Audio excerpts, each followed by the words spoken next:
What's going on? I am Nando. Oh, and I'm DJ. Howdy, y'all. Mom Diggins. And this is mostly Nitpicking, a podcast where every week we pick apart a piece of pop culture by looking exclusively at the details. Woo! Top of the morning to you. Y'all come back now, you hear? DJ did the classic double bluff of picking the Irish one, which forced Diggins to canonically do the clan member. Otherwise, you could have done Haley Steinfeld if you were brave. Oh, yeah. But, you know. Listen, the amount of people I can do in this movie, and it's okay, are it's the Irish guy or the clan member. That's it. Wait, no, there's one more. There's one more that you could have done that we'll talk about, but they're a spoiler. But yeah, it's a very small list. Yeah. I thought you just double down on the Irish. It's double Irish. There are enough Irish people in this movie that you could have done. Yeah, you could have done that thing where DJ says something and then you just repeat it, like kind of monotonely. Oh yeah, him. Yeah. But either way, you guys, we're talking about Sinners, a movie that came out this week. A movie that had nothing to do with Easter, not like that movie where Jesus Christ's bobbleheads. What's that called? The Greatest Story? Y'all see trailers for that? I mean, I think we talked about it last week, but is this Are like you a talking about King VeggieTales of thing? Kings, where Charles Dickens tells his son about Jesus? that's right. Charles Dickens is a big part of it. Is Charles Dickens like he didn't write the Bible or something, right? How is he connected to this? How did he get mixed up in all this? You know, I don't is he a know. big fan? I don't think he was a particularly unusually religious for the time period or anything. Yeah, you know it doesn't come up a lot in all of his I mean, I guess there's usually some, but even whatchamacallit, even Christmas Carol, right? Christmassy, but that kind of Hollywood Christmassy where it doesn't really get into the religion that much, you know? It's not like there's the ghost of First Christmas who takes it back and makes him watch this, but maybe that was on the cutting room floor, according to his little son. You guys, speaking of little son, no, this isn't little sons. But speaking of things that maybe were on cutting room floors, news of the week, you guys. Did you guys see they're making a movie? Sydney Sweeney every week comes out with a new movie she's making. This week's movie is a movie called Split Fiction. Which Wait a minute. you may be like the video game that came out 2 days ago. Right. Yeah, that video game. They're coming out with a movie of it, and Sydney Sweeney's in it. I love how. Shame.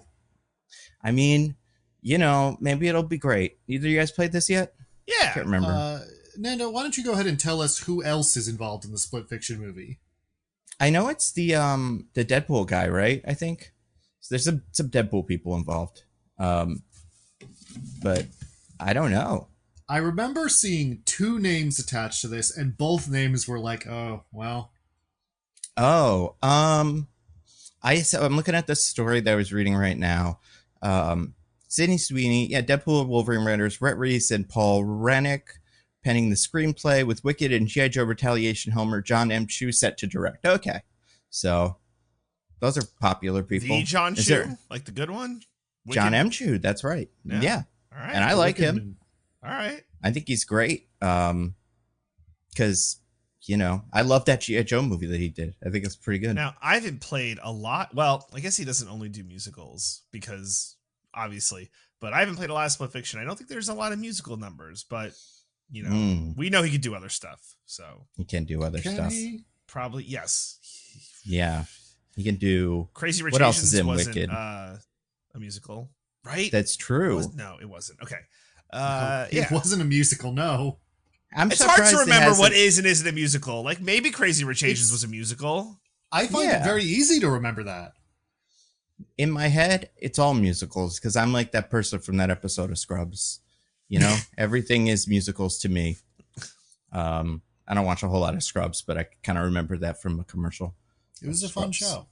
Yeah, people liked it. If you watched Comedy Central between 2009 to 2015, all you did was watch Scrubs. It was like ridiculousness for MTV. Wow. Oh God. Scrubs. Yeah. Damn. We remember. They yeah.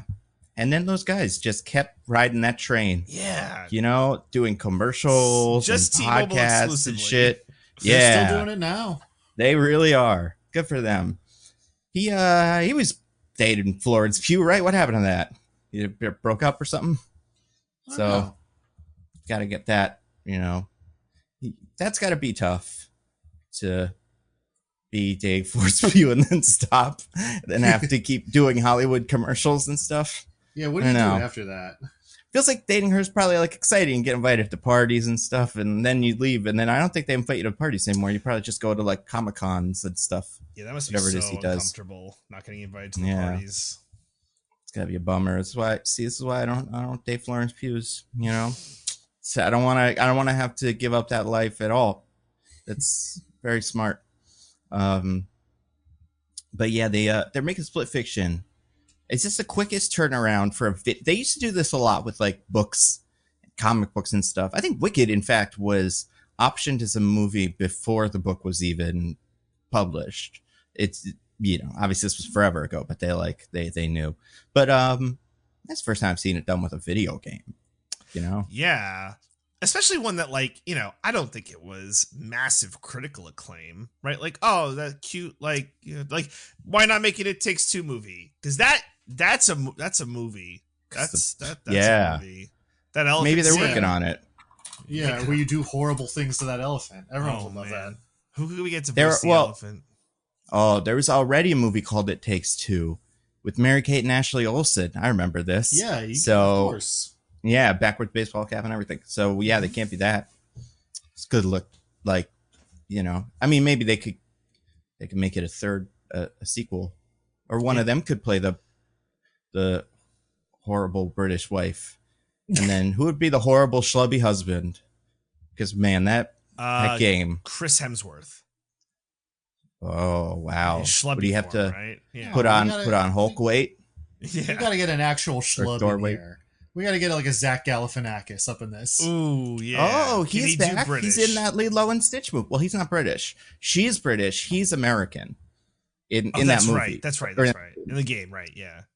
Oh, so you do need. I can't remember. You both played this, right? Yeah, I beat it. Yeah. No, but I know of it.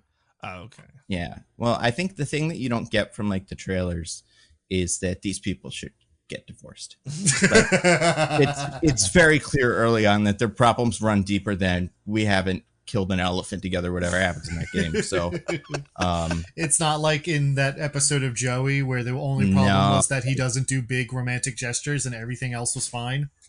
I mean, it's like that if we watched 8 episodes of Joey before where we just focused on that relationship and we just watch it and we're like, these guys, man, I hope she leaves him. And then that's pretty much where It Takes Two ends, I think. It's been a while since I played it, but pretty sure they don't get divorced at the end. But yeah, Split Fiction, making a game or movie of it. Video game movies are the hotness now, so I guess they're just like seeing a video game and everybody's like, we gotta make that into a movie. What do you think is the worst video game to be made into a movie in the future, like one that you're dreading? Oh, one that hasn't happened. Yeah, but assuming this is going to be like when every comedian in the 80s got a show, like it'll just happen because the Hollywood executives see one that works. I just want to say just put a restriction on this, if that's okay with you, which is I think it's more interesting if we pick one that's not just like, oh, how are they going to make a Q*bert movie? That game doesn't have a plot. They already did. He fucks. Q*bert or It Fucks or whatever. What if it's been made into a TV show? Well, then, I mean, you could maybe make it into a movie, but no, probably I'll leave those aside. All right, bad movie in the future that would be Death Stranding. There is no way that could be good or sensible or anything. There's no fucking way. I don't know. I wanted to try the Death Stranding Prestige limited series, though. No, I don't. The fuck out of that. I don't want to do like, oh, could it be a TV or movie, right? Because like, oh, maybe like Witcher or Last of Us could be a movie, but there's no way Death Stranding. There's just no fucking way. No, not a movie, but I would watch the hell out of the TV show. Would they get like George Miller to direct it, or like you'd have to have a fight between some of the actors that are in the game who gets to direct it, right? Because like Peter Jackson or who's the other one? No, there's Guillermo del Toro. There's Nicholas Winding Refn. There's George Miller. Yeah, there's several directors in that game. They could all take a couple of scenes.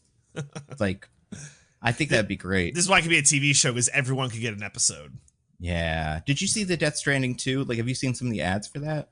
I have Hell not. yeah. I'm aware of its existence. Game but, looks like, insane. Oh my god. how so? How more insane than Death Stranding 1 with the ooze baby does it look? So much more insane. And I don't even want to spoil it because like there's certain things that you would never expect. But it looks really, really wild. And I'm pretty excited.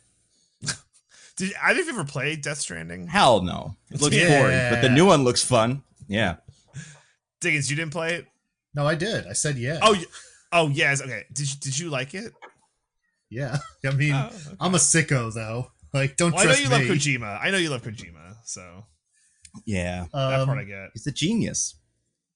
I'll tell you what's an amazing game that would make a horrible movie. Disco Okay. Elysium. Oh, why would they make horrible I movies? want to push 'cause back. You can't make choices. Yeah, the inner voices kind of. The Inner Voices is like all of Yeah. that game, and you can't do that in a movie. It would be insufferable. What if they Bandersnatch it or something, and then you get to do multiple It's just a game again. versions right? of it? Yeah, that's true. That would be annoying. Who would you cast as the guys though? As the main character and Kim Kitsuragi. Yeah, That's a good question. I mean, Kim. is what's his name? It's got to is, be. Stephen It's got to. Yoon. No, not Just him. because he's our rascaliest little guy. I love him so No, much. why am I blanking on his name? From everywhere, everything, everywhere, all at once. From Loki. Yeah, it could be. Yeah, you know what? I could see that. It could be Kiho Kwan. Yeah, right. Ki Kwan. Sure, yeah. And then for main guy, And I mean, I assume based on that character's name is supposed to be a Japanese man or something. Well, but, it takes place in a fictional world, so it doesn't Yeah, have okay. 1-to-1. yeah, Perfect. but main character, can we go with Russell Crowe? Is he beat down and like I think he's scraggly too enough? old. I think he's too handsome. Yeah. That's true. It is an Uggo. Oh, we'll get Bucky to put all that shit on his face. Oh yeah, like Right? Donald Trump makeup again. Have his, Yeah. have his big Put all stupid that- Donald Trump face. Yeah, all that shit on his face all again. All How that about orange. who's the ugliest? What about like Timothy Chalamet? Just go What? completely in the other direction with it, you know? It just has to be everybody having me acts like he's like, but he has a stupid mustache, so he looks No, pretty it's unattractive. It's It's gotta not be a mustache, believable. it's mutton chops. But also, he's like a big... No, I'm saying he could have his stupid, like Timmy Chalamet has his stupid little mustache now. It's a weasel mustache. Oh, So right. he would read as unattractive. Right, but like the main character is like kind of like a big, burly kind of guy, Yeah. and Timothy Chalamet is Yeah. God's favorite twink. That's a good point. Who's our biggest burliest guy that isn't like a hunk? I mean, like You know, Adam he's too Driver old- has an interesting face, Who? right? Like Adam Driver. Adam Driver, Okay. he's pretty tall. What about David Harbour? Oh, I like that. Maybe could work. I could see it. You know who would be perfect for it if this movie was being made like 20 to 30 years ago? Hmm? Who? John Goodman. Oh, Mm, such a yeah. good pull. We could CGI him. We could Irishman him. No problem. Ooh, well, what about his son in the Gemstone show, Danny McBride? That could be fun. Ooh, or Tim Robinson. Get a comedian and then just give it completely different texture. That'd be fun. I mean, He's gonna be a big honestly, megastar like after with this some of the dialogue choices in that friendship game, movie takes off. Tim Robinson's sketch character is not far off. Yeah, exactly. He would at least want to. I want him to be one of the voices or something of the inner monologue. Or are there multiple voices, or is it just the one? It's multiple voices. Well, in the game, it's all voiced by the same guy, but there's all different like They're meant characters that they are. Mm, To be. Yeah. So, Yeah. like in a movie where you can afford more of a budget, you could have them all voiced by different people. mm-hmm. That'd be fun. Because yeah, I'd like his a lot. When do we get in the sequel? When do we get in Disco Elysium 2? I love that Never. game. That studio's they like said no. destroyed. Well, I don't know. Someone, please, we can get someone. We can get a AAA studio to pick up the corpse and figure it out. Yeah. Yeah, and make a bad version of it, sure. No. I don't care. I want more. Yeah. Yeah, I feel like what's a game that's great? Remember when they kept threatening to make a Duke Nukem movie? They never did that, right? Oh yeah, that would probably be bad. But like, I feel like you could make a really fun Duke Nukem movie if you really could. Oh, apparently this was a thing, and John Cena was going to be in it. Back. It's coming back. That could be really fun. Yeah, you could have a lot of fun with this. So, never mind. It's going to be Peacemaker again or something. They'll just have to be the Peacemaker episode. Yeah, I think we're going to get all those and more. You know, and that's going to be great. DJ, yours for sure. Whichever one you said, that one seems very plausible. What was it again? David Harbour? No, Death Stranding. Death Stranding. Yes, Death Stranding, I think, is... Yeah. If this next one is a big hit, I could see studio going all in on it. It's like the cinematics are just the movie, right? Like, what do you... Yeah, that's a... Well... I'm making the fucking How to Train Dragon movie, though. You know. Don't make anything again. Bummer. But good. The movies are good, and the kids love them. Listen, Chicken Jockey's still going strong, apparently. Because the director's like, Chicken Jockey. It benefits me. And I'm like, but hey, man. You know what else is going strong at the box office right now? That movie where Jesus is a bobblehead? I don't think so, actually. Or do we live in a world where Christ is taken out of Easter and instead replaced with something else? Yeah. All right. Well, let's talk about it. What? Oh my God! Someone asked me this on the stream the other day. I'm curious on your takes. We don't know who it is. Obviously, at this point, we're still we need a conclave. We're gonna do a whole conclave. Yeah, right. And there's the guys that have kind of made. You know, there have been the favorites. I don't know what the betting markets say about those guys. If there's a favorite, but there have been a couple people that have been floated. The Canadian guy, the Filipino guy, Italian guy, Pizza Bala. Is that a real guy? Yeah, that's a real. He's the current Cardinal of Jerusalem, and he's in the mix. All right. Okay. All right. Interesting. But then, someone asked me this without knowing who it is, but knowing kind of what the general vibe of a pope, usually is. Mm-hmm. Do you think, if asked, the Pope could name 5 Avengers?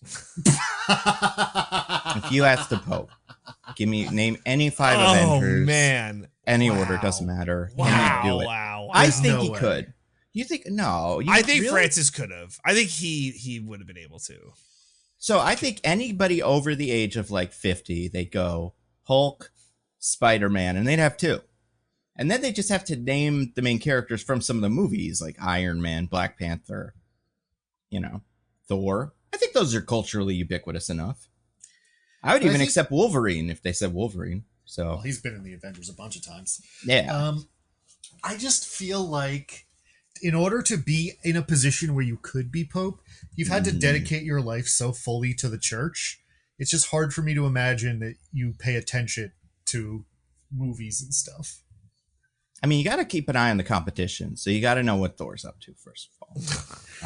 But then also, I feel like, how do you make those little posts where it's like, wow, Nick Fury assembled the Avengers. You know who else assembled a team of those are evangelical youth pastors, Nando. Yeah. Those aren't Catholics. Damn it. That's what we need in here. You know who else loved to make thunderbolts? God.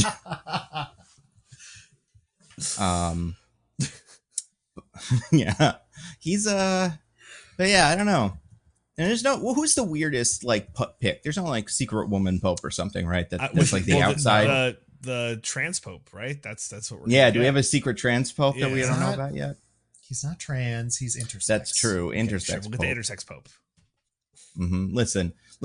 All the old people left that theater going, the Pope's trans or something. They don't know the difference. Exactly. I listen to the old people. I don't listen to the movie. Plus, I'm sure that's what the Italian Pope said in the movie, Yeah. What did they do with their trans Pope? Will we get a vaping Pope? I think that's the better question. Oh. Yeah. Vaping incense, maybe. Having a little thing, a little vape that he swings from a chain and then just takes a puff of and then swings it at the audience. And, which that's what they call them, right? In a church, the audience. Yeah. They're God's audience. Cheap seats. Yeah. All right, which pope would you guys have voted for? John Lithgow, Stanley Tucci, Ray Fiennes, or the vaping one? Oh, I can't remember. Remind me in the movie, is John Lithgow, where's he from in the movie? He's American. He is American? Okay. Yeah. Is Stanley Tucci also American? I can't remember. I think they both might be. Maybe Canadian. The Stanley Tucci candidate is American. Okay. That's tough then, because there's two Americans. I know. Well, wait, no, there's not another American. Who did you say was Isn't American? John Lithgow American? John Lithgow, right? Oh. I mean, he's in real life. I guess he is. No, I guess you're right. Why didn't Stanley Tucci win the movie? He wasn't cool enough. Right? That's their first mistake. These Catholics don't have style. Everyone wanted the Italian Pope who vaped. That was what they wanted. Yeah, it turns out the College of Cardinals in the Catholic Church is a fairly reactionary sampling of the population. Who could have guessed? Yeah. Who would I vote for? I think I'd vote for Stanley Tucci just based on Hunger Games alone. Yeah. I'm a Ray Fiennes Fiennes in guy. that movie. I'm voting for Ray Fiennes. Because he tells you not to?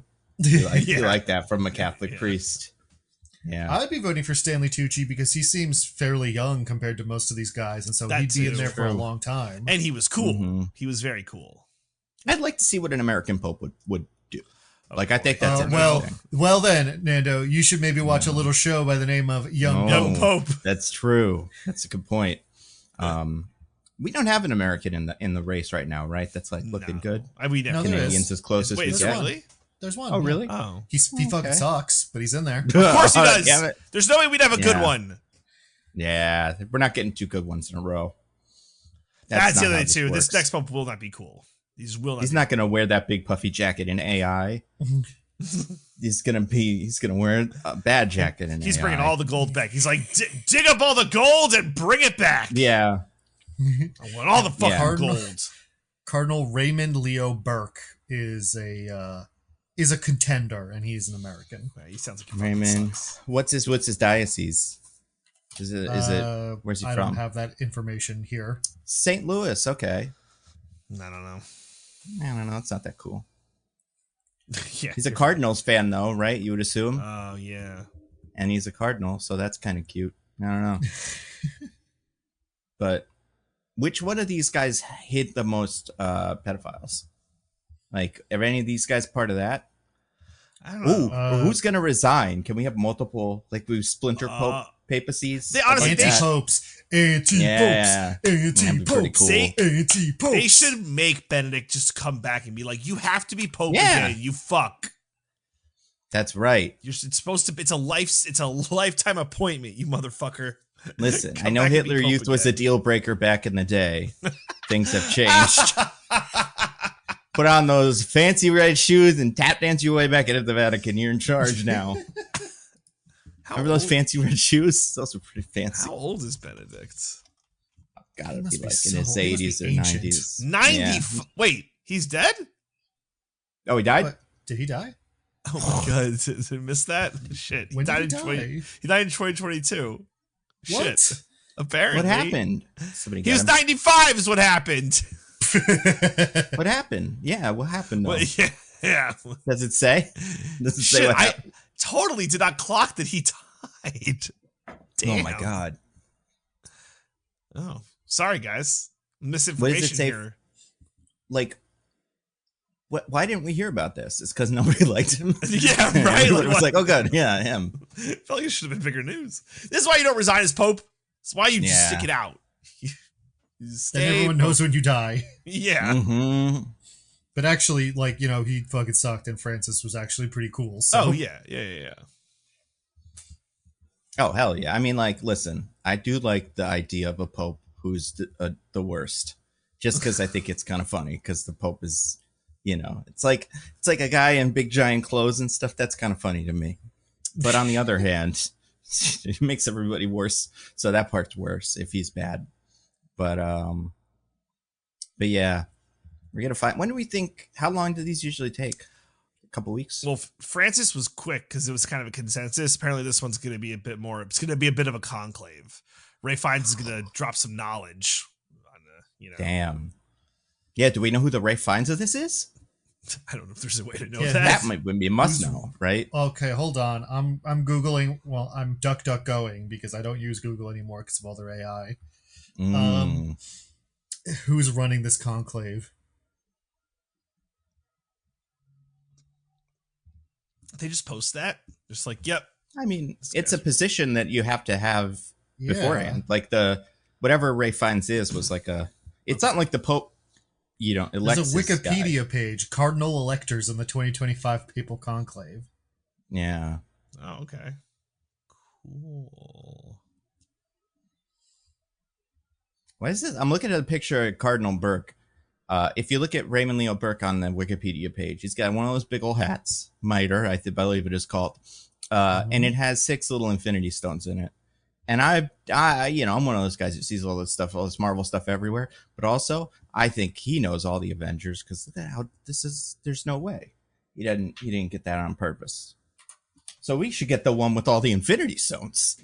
That guy should be our Pope for sure. Hell yeah. Because otherwise, he's going to use them against us. And by us, I guess I mean the Catholics. So, whatever. But he'll just use the Time Stone and keep, win the conclave. You guys see the picture I put in the chat? Let me see. Look at all these. Look at this hat. Thanos wishes. Oh my gosh. Yeah. Yeah, bring that back. Next Pope's going to big be dying hat. for that hat.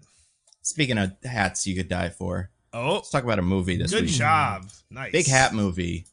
Hats that, unfortunately, I don't think any of us could pull off. Oh, Real definitely shame. not. No, I Yeah. would never. And, maybe that's for the best. I don't know. Maybe somebody else had a hat we could pull off. What's his name? Delroy Lindo have a hat in this movie? I don't think Delroy Lindo's wearing a hat. Yeah, so and as that wouldn't be the coolest hat. They would all be pretty cool. But maybe that guy who had to pee, maybe he had a hat. The one from Ballers. I don't know. We're going to talk about Sinners this week, you guys. Sinners? Cornbread. Cornbread, excuse me. But in Ballers, he's called something else, but it's been so long since you watched Ballers, right, DJ? Yeah. What Remember that guy? Which one? Cornbread. He was in Ballers. He was the used car salesman. Yeah. Oh, yes. Okay. Yeah. Yeah. So he might have had a hat. Anyway, you guys, we're talking about Sinners. Sinners is the biggest movie of the week. Of the year. I mean, it doesn't have... Do you know, by the way, because I watched a video where someone was talking about this, what the biggest movies of this year are? Highest grossing movies of the year? Minecraft. Okay. Yeah, let's take some guesses. Well, like just top 3 or whatever? Yeah, that's really what I'm trying to get at is All right. the third one, but I think we should probably go from the top down. So number 1's Minecraft. Number 2. Okay. Number 2 is... I'll tell you if you're right when we're done. Not when we're done, but like as... What were the other big As we movies? Why am I... Captain America. Okay. Is that correct? What's number 3? Didn't do so hot.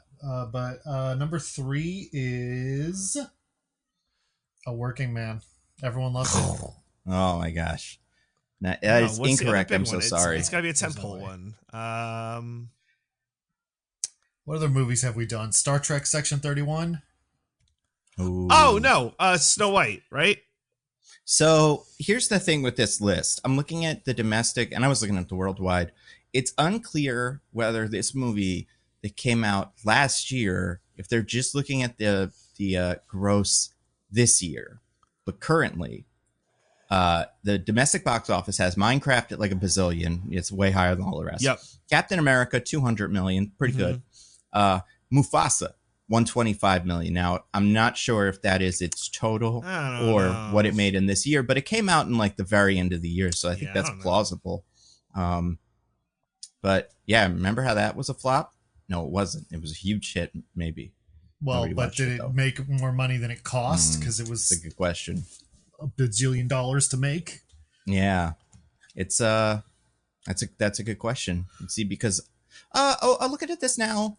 Yeah, this is probably just its domestic in the year 2025. So yeah, it is. Mufasa Lion King made 126 million overall, made 225 or 54 million worldwide, almost 800 million. So God damn. insane hit. Yeah. Did Snow White do poorly?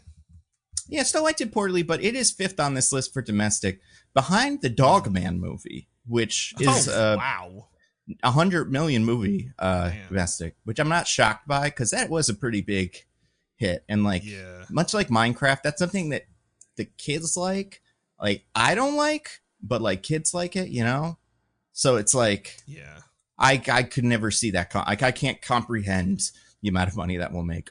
I only bring this up because, Sinners is right below that. Yeah, because this year has been bad. Like, the movies have been not making money. Even the good ones, like, and this one is good and has been making money, but like, you know. Yeah, what were those good ones, Nando? I mean, if you look at there's good ones further down on the list. Whatever you say about like Mickey 17, yeah, we love Jack Quaid. You know, Black Bag and stuff. Okay, but they also cost a lot less, so they're still profitable. Yeah, well, yeah, I don't know about Mickey 17, but definitely the other one. Mickey 17 cost a lot of money. That was his big movie. He did Parasite, and they're like, here you are. That was his blank check, you mean? His blank check. Pretend to be we don't want to name other podcasts. Yeah, excuse you. Yeah, that one was tricky. But what was I going to say? If you do the worldwide box office for this year, the chart is similar, but it all shifts down one space. Deja 2. Yeah, because the number one is Deja 2 with almost $2 billion. God damn. Which dwarfs Minecraft movies around 800 million right now. Like, it's not even Minecraft close. movies got plenty of room to grow. Yeah, there's so much more Chicken Jockey. Wait till they release the sing-along version. There'll be so much more. For the 2 songs in the movie? Hey, listen. They're gonna have like the Chicken Jockey cut where it's like extended 30 minutes of Chicken Jockey. Like they had rowdy cat screenings. They're gonna have rowdy Minecraft movie screenings. A friend of mine, let's say a coworker of mine. Not that they're not a friend, but like whatever. But you do not anymore. After they hear this on the podcast, they can really question their hierarchy in their relationship. They told me that their son went to ShopRite, bought a roasted chicken, snuck it into the movie theater, and then during the Chicken Jockey scene was running around the movie theater with the roasted chicken. Like, what are we doing? How did they hold it? Was it by the legs? Was it in the plastic? No, it was in like the plastic container. Oh, okay. Yeah. Oh, they weren't like holding it up under the arms like baby Simba? No, it was like in the little roasted chicken container. Like, but as long as nobody had to clean that up, fine with me. Like, do you eat it after? I know it seems so late in the movie, but you pull up a wing and just like you like, hey, let me get a thigh. I mean, those stay good for plenty of days. Like, you throw that in the fridge when you get home. Maybe you got a cooler, but like you can make sandwiches. Those are great. You said you went to the store. Did you go to the store or Costco? I can't remember. ShopRite. They have like never mind. Yeah. No? Yeah. You don't need to eat that. Those are not good. The Costco ones are great. The only other thing I wanted to point out though about the box office. So right now Sinners is number 9 worldwide with $87 million. It's on a rough, like it's got a rough I would say like road ahead of it because it is 82% domestic for one little reason that we don't have to say it, but everybody knows kind of. It is because of how much Europeans hate the Irish. Yeah, that doesn't hurt. But also, it is currently 87,025,172. It is like 200 or 300,000 behind a working man with 87,346,637. So currently a working man, bigger box office. I think Sinners might end above that though, considering you think it's giving more than $300,000. I don't know. People don't go to movie theaters anymore. Let's talk about Sinners, you guys. Let's big movie. This is by Ryan Coogler, written and directed by Ryan Coogler from Black Panther and Fruitvale Station and Creed. And because of the laws of movies, Ryan Coogler movie has Michael B. Jordan in it He's there, baby. Nothing wrong with He's that. there so much. Oh, nothing wrong at all. I don't think there's a more consistent guy for their one director. Is there? Like Leo usually does Scorsese movies, but I don't think he's in all of them. Like all the ones from the last maybe 20 years. Right. I mean, Johnny Depp and Tim Burton. Yeah, that's a good one. Like, They had a long stretch together for a while there. They did have a long stretch, but like it does feel like Coogler. I don't think there's anybody like this. Quentin Tarantino, Sam Jackson. That's pretty good. Was Sam Jackson in he was in those Kill Bills, right? Was he? He did voiceover, right? Oh. Or no, All voiceover right. in Glorious Bastards. That's right, yeah. He did voiceover in Glorious Bastards. He might not have been in Kill Bill. Yeah, was he Once Upon a Time in Hollywood? Oh, I guess. He might have had a cameo. Like a cameo? Yeah, it's tough. I don't know. I'm not That movie never came out as far as I'm concerned. Guys, hold on. Quentin Tarantino is the correct answer, yes, but it's not Sam Jackson. It's feet. It's women's feet. Women's feet. He loves those. I'm not a fan of feet, you know? I'm not against them. I don't ever want feet in a sexual context. Yeah.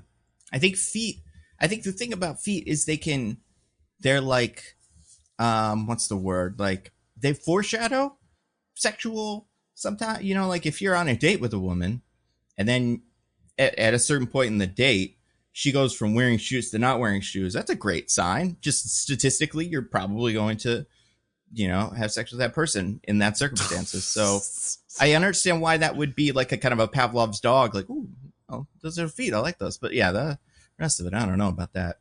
Any feet in this? Probably quite a few, I would guess. I'm not sure we That's see like the any. focus. I mean, yeah, I'm sure. you're right. There probably aren't any feet. Yeah, They should have feet in the movie. I'm trying to think. Did anybody have exposed feet? I don't know. I don't know. Just the simple way you were just like, we should have feet. Like, They should really have got feet. me. You know, I don't even know if they had bare feet. Anybody in that movie? I feel like somebody probably did. Somebody must have. Nobody kicked off their shoes for that dance scene just to have, you know, for better dancing attraction or whatever. I guarantee. I'll put money down. We're not saying it didn't Guarantee. happen. We're just saying it wasn't like Guarantee. focus, you know. That's right. It was That's how more in you the do it. background. That's how you slyly put the feet in. You know, Quentin. He doesn't even need to tell him how to do his job. Otherwise, he'd yell at us.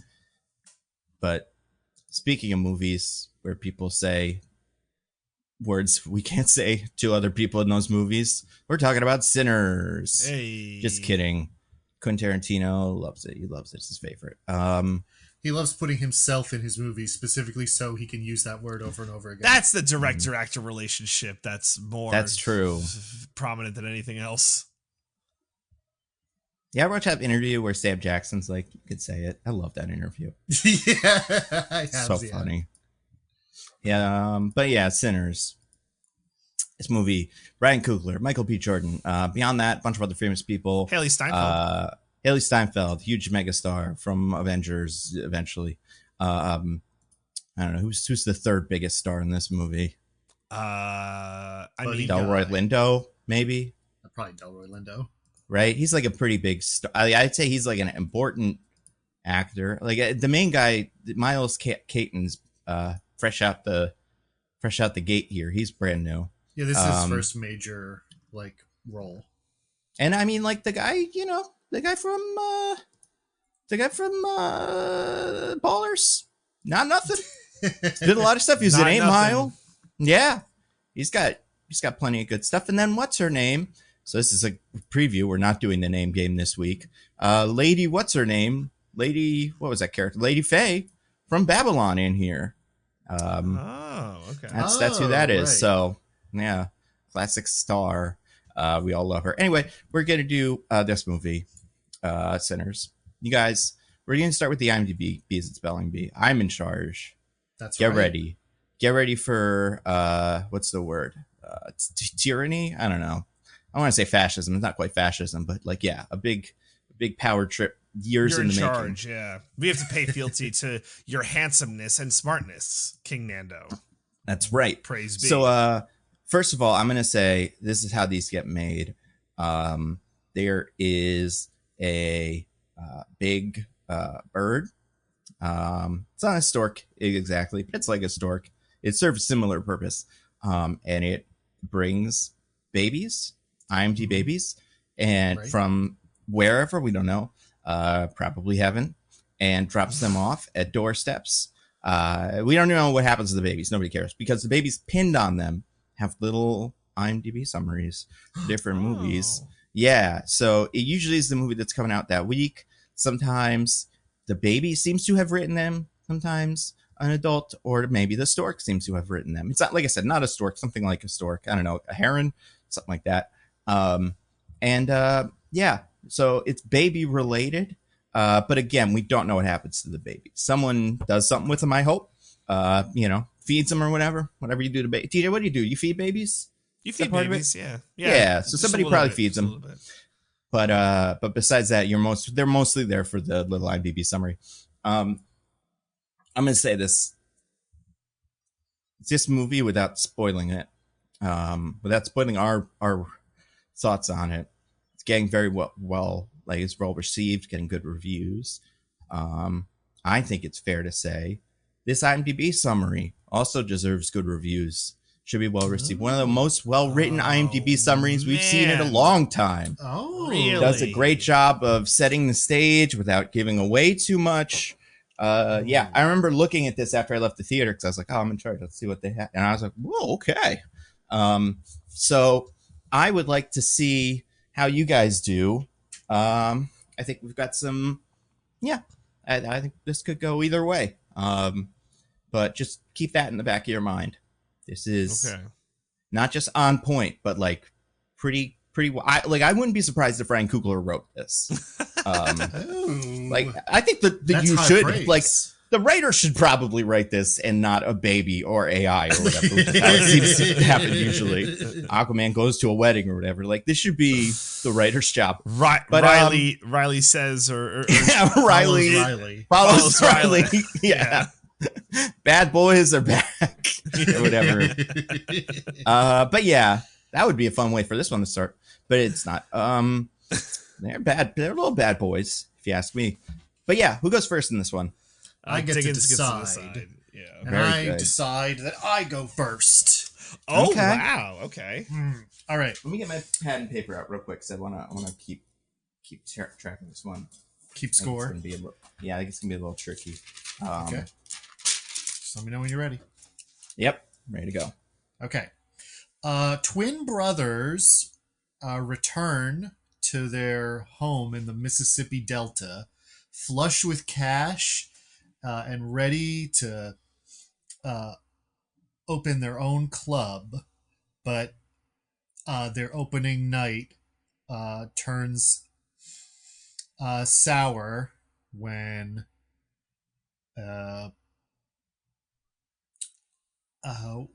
the club is attacked by a group of vampires. Ooh, okay, that's it. And okay. DJ. Notorious twin brothers Smoke and Stack return home to go into business together and open up the town's newest juke. Right? They called it a juke.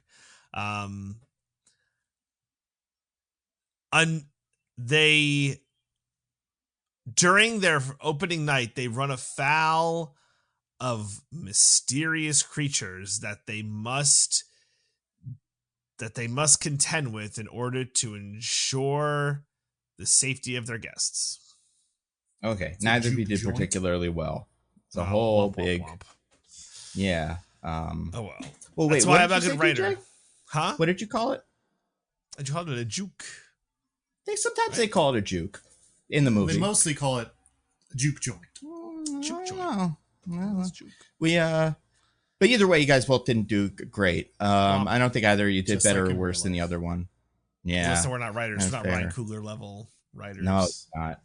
I usually don't do this, but I'm going to do the phrase game because I think there's two pretty good phrases in here. That I will say. I'm going to read the middle of the summary. You can either give me the one from the beginning or the end. Like, you could redo the summary with whatever phrases you want in there. But there's one at the very beginning and one at the very end that I think are both pretty good. Okay. And yeah, I want to see if you could take a shot at them. So I'm going to say, blank, comma, twin brothers return to their hometown to start again, only to discover that blank. Okay. So that's what you both more or less got those parts, right? Return and twin were in both of your summaries. Right. But no names, but doesn't matter. Are these phrases like well-known phrases, or like what are we dealing with? They're like, I would say, cleverish. They're not like well-known phrases like whatever, I'm trying to think of a good example of one of these, but like they're not like cliches, but they are ways to describe the movie that I think you both kind of didn't do originally. All right. So can you read the middle part one more time? I'll write this down. So blank, comma, twin brothers return back to their hometown to start again, comma, only to discover that blank. Okay. Who wants to go first? Diggins, you can decide if you want to go first or second. DJ can go first this time because I'm still thinking. All right. So the first one, am I just giving you both? Yeah. Give me the new summary, basically. All right.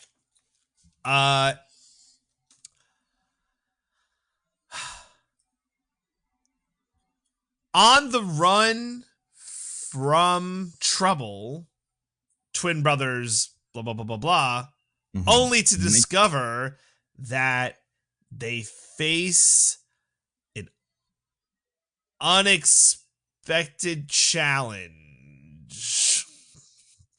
Okay. Diggins.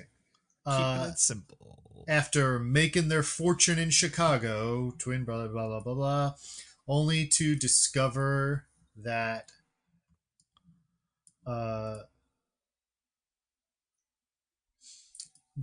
there are more dangers there than they remembered. Okay. I don't think either of you got it. I think DJ was a teeny tiny bit closer, but only because DJ used one word that Dickens did not. So I don't think you're gonna get it. I'll give you one more shot, and then we're gonna go to a different tiebreaker. Okay. Because I do have another one. Was I correct in the first one or the second one? I don't even remember. The first one. You got a word in the first one that was better. All right. Okay. All right. I guess let me go again. Okay. Looking to start anew after being on the run, twin brothers, blah, blah, blah, only to discover that there's an ancient evil afoot. Okay. Dickens. All right.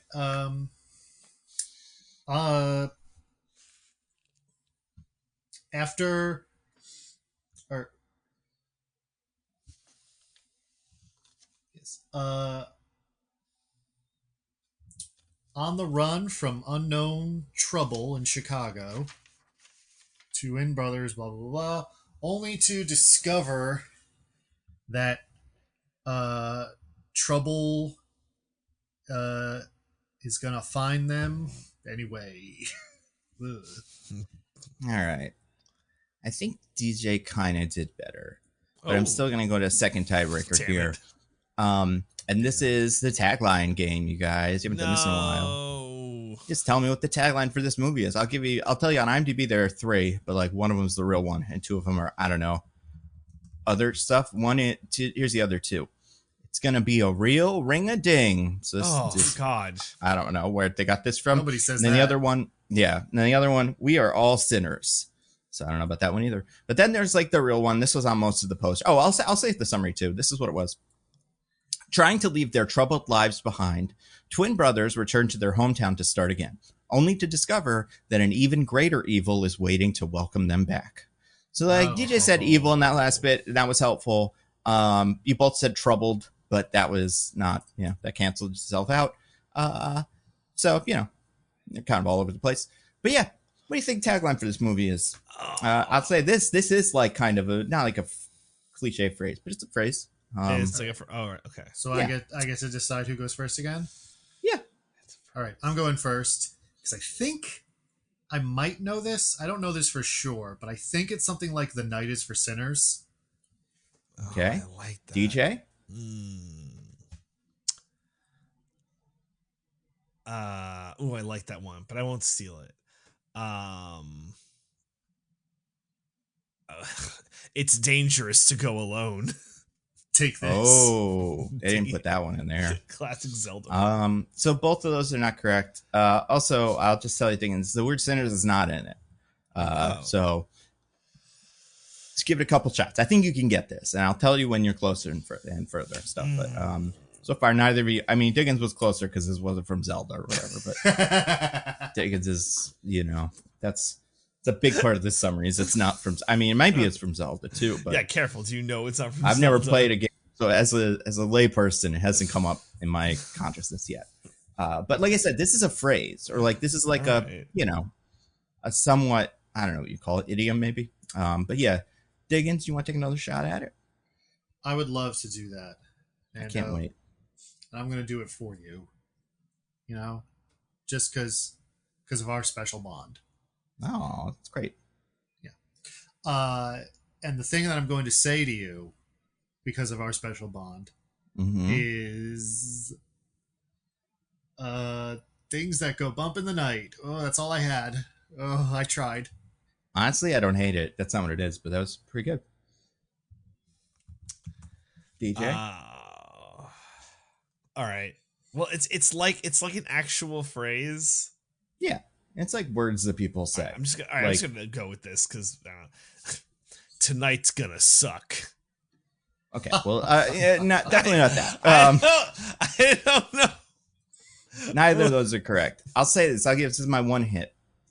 I don't know if we've said this on the podcast, but we've definitely seen like at least one movie where this phrase has been said. This is a phrase that has come up in our brains at least 2 or 3 times, for sure. So it's yeah, I would say it related to the podcast in a kind of funny way, but yeah, that's the only hint I'll give. References Mark Wahlberg. Oh, is that it? Maybe. Well,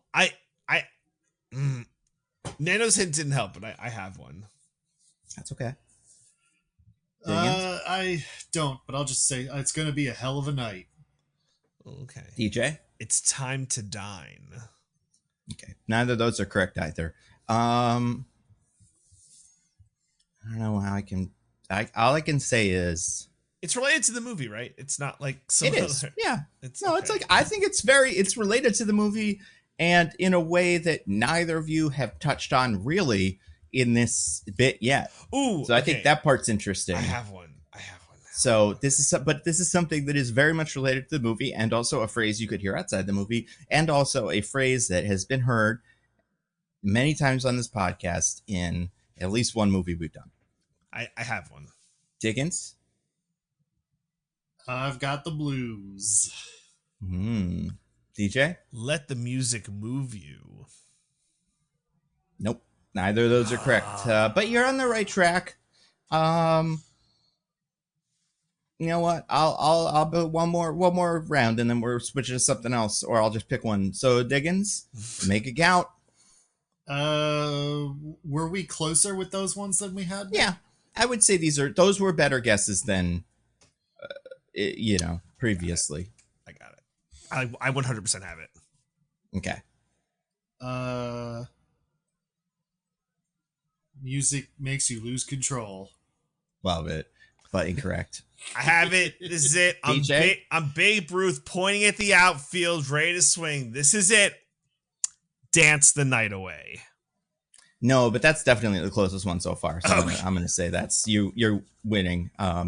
Also, I think you did better in the summaries, but so I'm gonna call it there. DJ, congratulations. So I got it close enough. It wasn't Dance the Night Away. Oh, I felt so It was good a Dance the about it. Night Away, but it was dance. It's dance something, and like I said, it's related to a word or to a phrase that again has at least come up Dance with the Devil on the podcast. That's correct. Dance with the Devil, a phrase that is in what movie, you guys? Batman 89. Batman 89. That's why I said it's come up a couple of times in a movie that we've done on the podcast. But I didn't say multiple movies because it was the only movie we've done a couple of times. So, yeah. Damn, I should have taken that hint. Pretty good tagline as well. Yeah, that's good. They got it all right. But, yeah, I'm going to say DJ wins because I don't have a better game. Let's get to a game that was like... the bottom. Yeah. I couldn't... I can't help myself, but we're gonna move on, and then DJ as the winner of the IMDb B as in spelling bee. What did you think of Sinners? Oh man, I don't want to labor on this, so I'm just gonna get out in front of it. I fucking love this movie. I love this movie so much. When Nando said let's do Sinners, I'm like, oh, I think I heard of that movie. Something vampires. I knew very little going into it. I don't want to say a lot on the front end. If you're somehow listening to this but you haven't seen Sinners, it's like turn this podcast off and go see Sinners. But it was so good. I think this movie for me kind of solidifies Ryan Coogler as the guy. Like he can do anything, right? He can do like big IP, Black Panther, created kind of IP and kind of made the character, but right. And then, but you just do like this totally like off the wall, all from inside his head and just like made the script, put on the screen. I fucking love this movie. I wanted to win like all the awards. I think this might wind up being my favorite movie this year. I'm going to see it again. I'm going to see this movie twice. That's how much I like this movie. Wow. I was just so like compelled by it. I don't want to give too much away, but early I was like, oh no, Nando tricked me, because there's like very early, there's like a couple of jump scares and I'm like, shit, I don't want a jump scare movie, but then it like levels out much better. But I think it's shot well. I think it looks good. The acting's amazing. Michael B. Jordan's playing two guys that are like the same guy, but they're different guys. It's so fucking good. Wow. And I am in love with this movie. Like 10 out of 10. Go see it. I think it's so good. We did a good movie on this podcast. That makes me happy. Warms my heart. Our first one of this year, I think. I think so. It took us till late April before we got there. What are you offended on behalf of, Nando? Back in Action. Remember that one? Honestly, what if they were spies? I think I like Back in Action. I think I'm okay. That was okay. I had a couple of jokes that made me chuckle. Yeah. It's kind of weird how like we could listen to Michael Jackson still. That's a fun joke. So yeah, I really, really, really, really like Sinners. Diggins, tell us why you really, really, really like Sinners. Oh, that's awfully presumptuous of you, DJ. Maybe I thought this movie was trash garbage. Maybe I thought it was dog shit. That'd be great. Ooh, good. That'd be like the ultimate surprise movie. Good adjective. Maybe I fell asleep in the middle of it and decided that means it's bad and I don't like it. How could you? It's so compelling. Well, there's so much attractiveness. Delta Slim would never make you fall asleep. Delta Slim is my fucking hero. Which one is that? Oh, Delroy Lindo. Yeah, that's Delroy Lindo's guy. Yeah. I mean, listen, all of that could have been true, and DJ could have real egg on his face for making an assumption, but it's not. This movie does rule. I mean, obviously, Sinners is great. It's like super compelling. It's like kind of like a horror action movie, but it's a lot more, I don't know, thoughtful than that. Makes it sound like, because first of all, the action horror part doesn't start till like halfway through this 2-hour movie. But the build up to it is still like super compelling. Watching Michael B. Jordan as both of these twins coming back to their hometown and like sort of like bringing around their cousin Sammy. It's also, we kind of talked about this at the beginning, and I thought it would have been a great transition. Kind of a musical. Or at least, music is very central to this movie in a way I did not expect going in, and I think it uses that aspect of it really, really well. There's a huge sequence in the middle that's like all shot as one take. That's like really, really cool. And also, and this is something I wanted to touch on because I did think about it. I feel like I can contrast one moment from a working man with something in this to sort of get at a point I was getting at with a working man a little stronger, which is there's a moment in A Working Man where he goes up to Michael Pena while Michael Pena is sad about his daughter, and he's watching the daughter play Moonlight Sonata on a piano. And I was like, man, okay, it's Moonlight Sonata, whatever. She's playing it well, but like it feels like this very generic sort of moment because it's probably like one of the top 3 most famous things to play on a piano. And then in this movie, there's slight spoilers. If you're interested in seeing this movie, you should honestly just shut off this podcast and go watch it. Just go see Sinners. Yeah. The less you know, the better also. Or if you really don't care about spoilers, which some people don't. Yeah. Where the vampires are like singing these Irish folk songs. And the ones they pick are like, you know, somewhat fairly well known, like Rocky Road to Dublin. But like, imagine if in that scene he had come up and they had started singing Danny Boy. And it's like good. The movie's well made enough that I would have been like, oh, this is cool still. But like I feel like it would have lost something. It would have lost that specificity of being like, oh, what they're doing here is like this really specific sort of Irish folk song about traveling to a different land and like everyone there treating you horribly. Yeah. And like just terrible things happen to you the whole time. And it's like doing that extra bit to not just go with the first thing that conveys the idea, but like really drilling down and like getting the perfect one that's maybe not as well known, but like just nails the moment is the sort of thing that makes a movie great. And I think this movie is full of stuff like that. And that's why I think Sinners is better than A Working Man. I said it. Nailed it. Not according to the box office globally as of today. Not as of today. But as of today. One of those movies see is still how in that theaters. goes. Yeah, maybe right. They both are. Maybe Sinners comes back more in time. Or not Sinners, excuse me. It's Working Man time. Yeah. Let's get Jared Leto on the phone. He has the power. But anyway, yeah, that's my thoughts. It's great. What about you, Nando?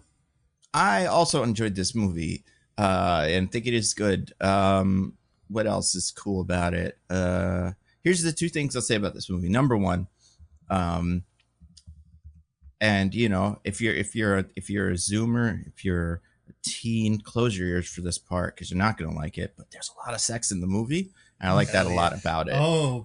Listen, I'm gonna have something to say about how some of these men treat their ladies, if you know what I'm saying. But yeah, that part was pretty cool.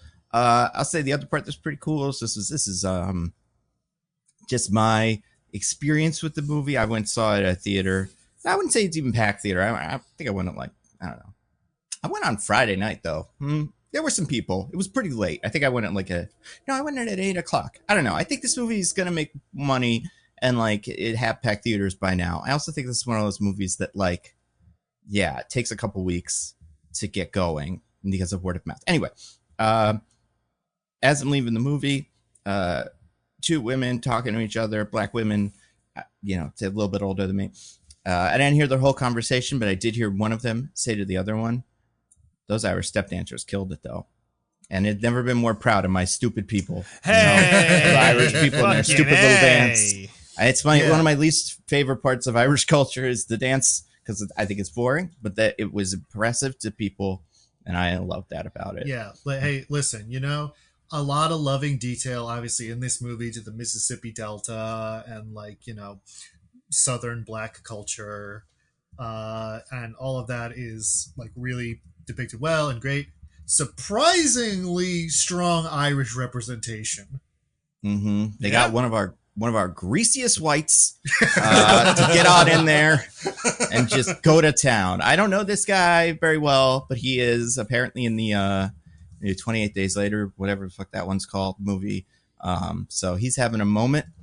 But yeah, he had a whole bunch of stuff that he did. His name is Jack O'Connell, let's say, that played a character named Remick. But yeah, he was pretty cool. The whole movie was cool, but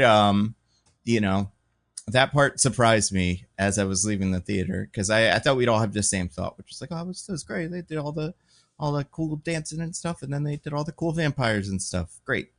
Then instead, a surprise, and I love that about it. I don't know. I feel like everybody said everything about this movie, and time to recap it, so I'll have to say it again. But yeah, that's the one thing that really surprised me. Besides all the other stuff. You guys, this is a great movie. We all love it. Let's have Diggins discuss it. So you guys, Sinners, what an incredible movie. Also, I just remembered what my other game was going to be. I forgot it. Apparently, this movie's full of anachronisms. And then yes, I know, time and space and all that shit, but there's a lot of those in there. So like all the songs are like, this song came out the next year. That was what it was going to be. How dare they? And actually, this movie's bad now.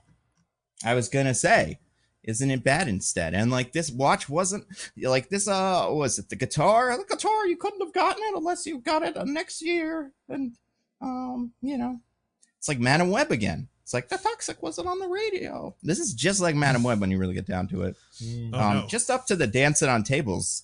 Some people dance on tables in this. Some people dance on tables in Madam Web. Some characters are kind of maybe vampires in Madam Web, but it's hard to just spider persons. Does anybody say that in this movie? Some sort of bat person. No, they just call them vampires. They don't mess around with that. That's true. Yeah, they're like vampires, like from True Blood and stuff. They've seen True Blood. That's right. They went forward in time. But Diggins, you have the honor, because the privilege. You like this movie as opposed to having a real live working man or whatever. True. You have the honor of doing the recap of Sinners. I can't wait to hear it.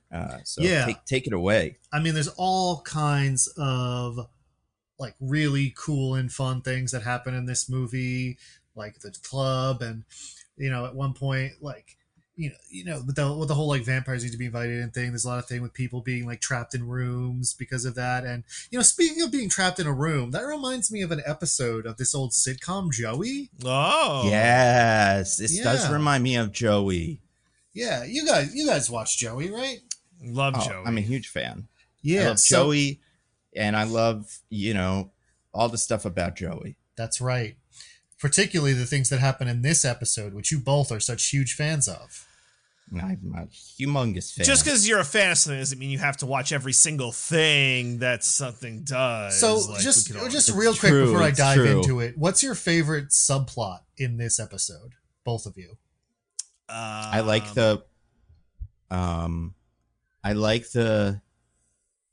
the fuck is Gina even doing? Oh, I remember what Gina's doing. I like the implication. Well, I don't even know if it's implication. I like what Jennifer Coolidge does in this episode. I think her addition to the episode is quite fun. Okay. You know what I like? My favorite subplot of this episode, not subplot, but thing I learned in this episode. Jennifer Coolidge, quite tall when she wants to be. She's a big woman. I like that about her. Lucy Liu, not as big. And that kid would lead to some fun comedy. But those are what about you, DJ? Yeah, probably. I love what Drea De Matteo did in this episode. I thought her subplot was a top 10 Joey subplot of all time. Yeah, what did you think of her main scene partner? Can you give the name of that main scene partner also? DJ's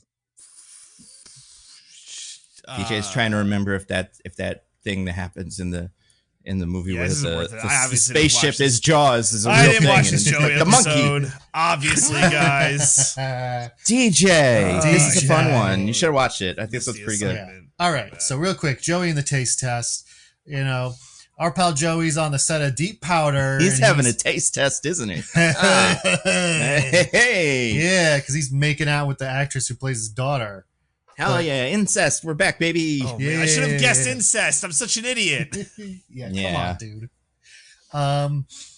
But also he doesn't have good chemistry with the woman who plays his actual love interest on the show. So the showrunner, Lauren, Lucy Liu's showing them how they should do that. But Katie, his daughter, is not happy about it because she's like, I want to be the one who gives you big kisses. And he's like, and you can tell there's a little bit of chemistry between Lucy Liu and, and Joey. And you're like, ooh, is that going to happen? Yeah. So Katie's upset, but Joey's like, don't worry, you're the only one for me. But then Lucy Liu's like, actually, I think on-set romances are bad, so you need to break up with her. And he's like, oh, well, all right. He's not that upset about it, really. Nope. He's like, can I have sex with her one more time? And she's like, no. And he's like, all right, if you say so. Meanwhile, Gina makes some lasagna for the boys. And Michael is foreshadowing the Silicon Valley sickos who think all pleasure in life is inefficient by being like, I don't care about food. If I could have a pill every day to give me all my nutrients, then I would. Yeah, that was funny. And then Joey's like, can I have your food? And then he's like, sure. Can I have your pill? And Joey's like, that's my pill. Joey loves food so much he even wants the pill. That's right. Alex comes by and she's like, oh, lasagna, good. So Gina agrees to teach her how to make good lasagna so her husband won't leave her. Maybe spoilers for the future. Maybe it doesn't work. Maybe. Yeah, I can't wait to find out. But yeah, Alex makes a lasagna, but she does such a good job. She thinks it might be better than Gina's. So they were like, we got to have a lasagna off. The boys, Michael and Joey, will have to taste test.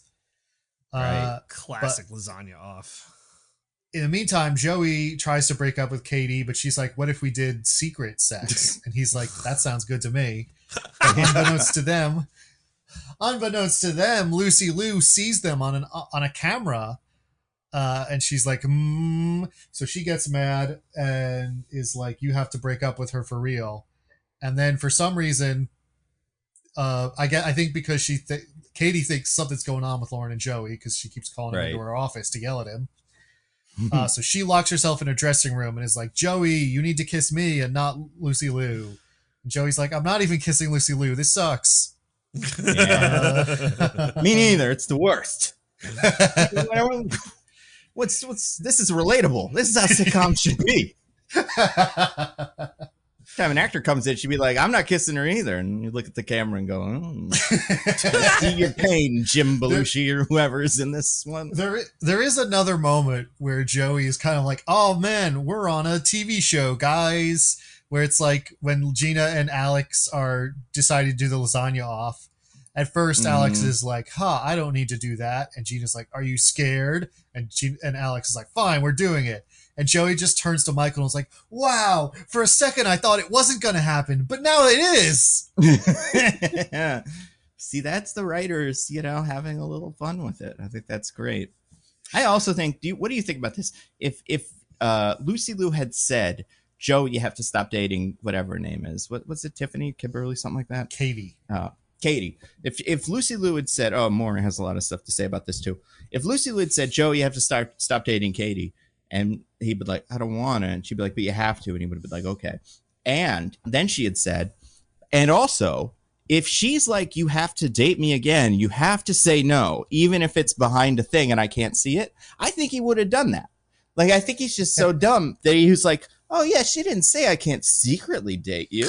And, but it feels like Joey, what would you call him? Lawful neutral or something? I don't know, in the little D&D things, but he's just not that good at, coming up with things to do.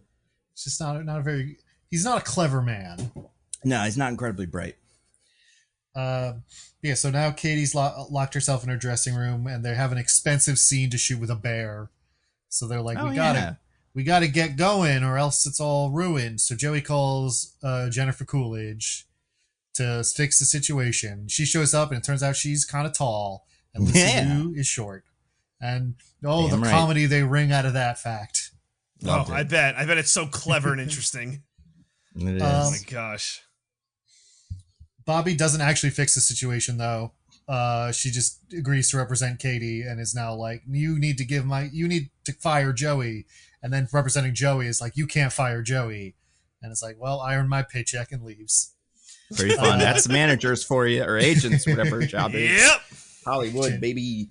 Fortunately, Lucy Liu knows what to do. She just makes Joey unappealing so that Katie doesn't care if they're dating or not. But how would you do that? That's impossible. Well, DJ, why don't you tell us how they do how would that? you do it? Wait, let me guess. They give him like a big old gut. They give him a big old belly. Or oh, he's old. Is he old? Is that the joke? I mean, he is old. But... He is old, but no, it's just she whispers into his ear things to say where he's like, I don't pay attention to you and listen to your problems. And he's like, actually, that one's true. Yeah. But also, I think your interests are dumb and I don't even like your chihuahua. Oh my God. And so she's like, that's the last straw. Yeah, so she's like, fine, we're through, Joey. Let's do the scene. And then they go film the bear scene. Joey goes back home and the house is in chaos because Michael, forced to do the taste test by himself, picked Alex's lasagna, and now Gina has locked herself in the bathroom, flushing the lasagna. Oh my God. So Joey's like, no, Michael doesn't even give a shit about food. Have me do it, because that's the real winner. Right. And that was the point of the thing, which I don't know if it's made clear. Joey was like Michael was like, what if I pick the wrong one? And Joey's like, trust me, I can pick the right one. So as long as I'm there, I'll pick Dre DeMatteo's one and it won't be chaos. But then because he's not there, Michael has to guess. Because he had to deal with this other woman locked in a room situation. The moral of this episode is women be crazy. Am I right, fellas? Women be crazy. Also, if food is in the bathroom, fair game. Still eat it. How close could that have been to the toilet? So close. Flushing some of it down. I'm sure some of the rest of it got splashed on. Were you psycho? And it's like, Joey is, but the rest of them aren't. Yeah. I don't know. Well, Joey's the only one who eats it. That's true. He's yeah, so Joey taste tests and eventually picks Gina's and is like, and Gina's like, haha, I win. But she's like, Alex, yours is pretty good too. And I respect that you're a sore winner. So they go to hang out.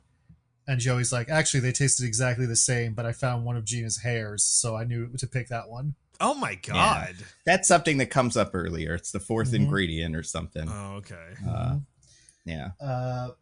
And that's the end of this episode of Joey, guys. Whoa, wait, there's one more thing that I think is pretty important. Oh my God, you're right. Yeah, Joey gets called into Lauren's office again, and Lauren is like, you're broken up with Katie for good? And he's like, yeah.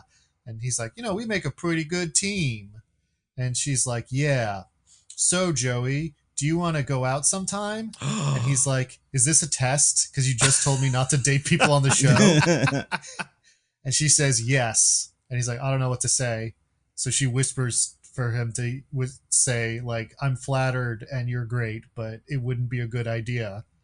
And then he whispers for her to say that he's super hot and she's disappointed. Yeah. Wow. And that's the end of the episode. Pretty sick ending, if I say so myself. Oh I liked it.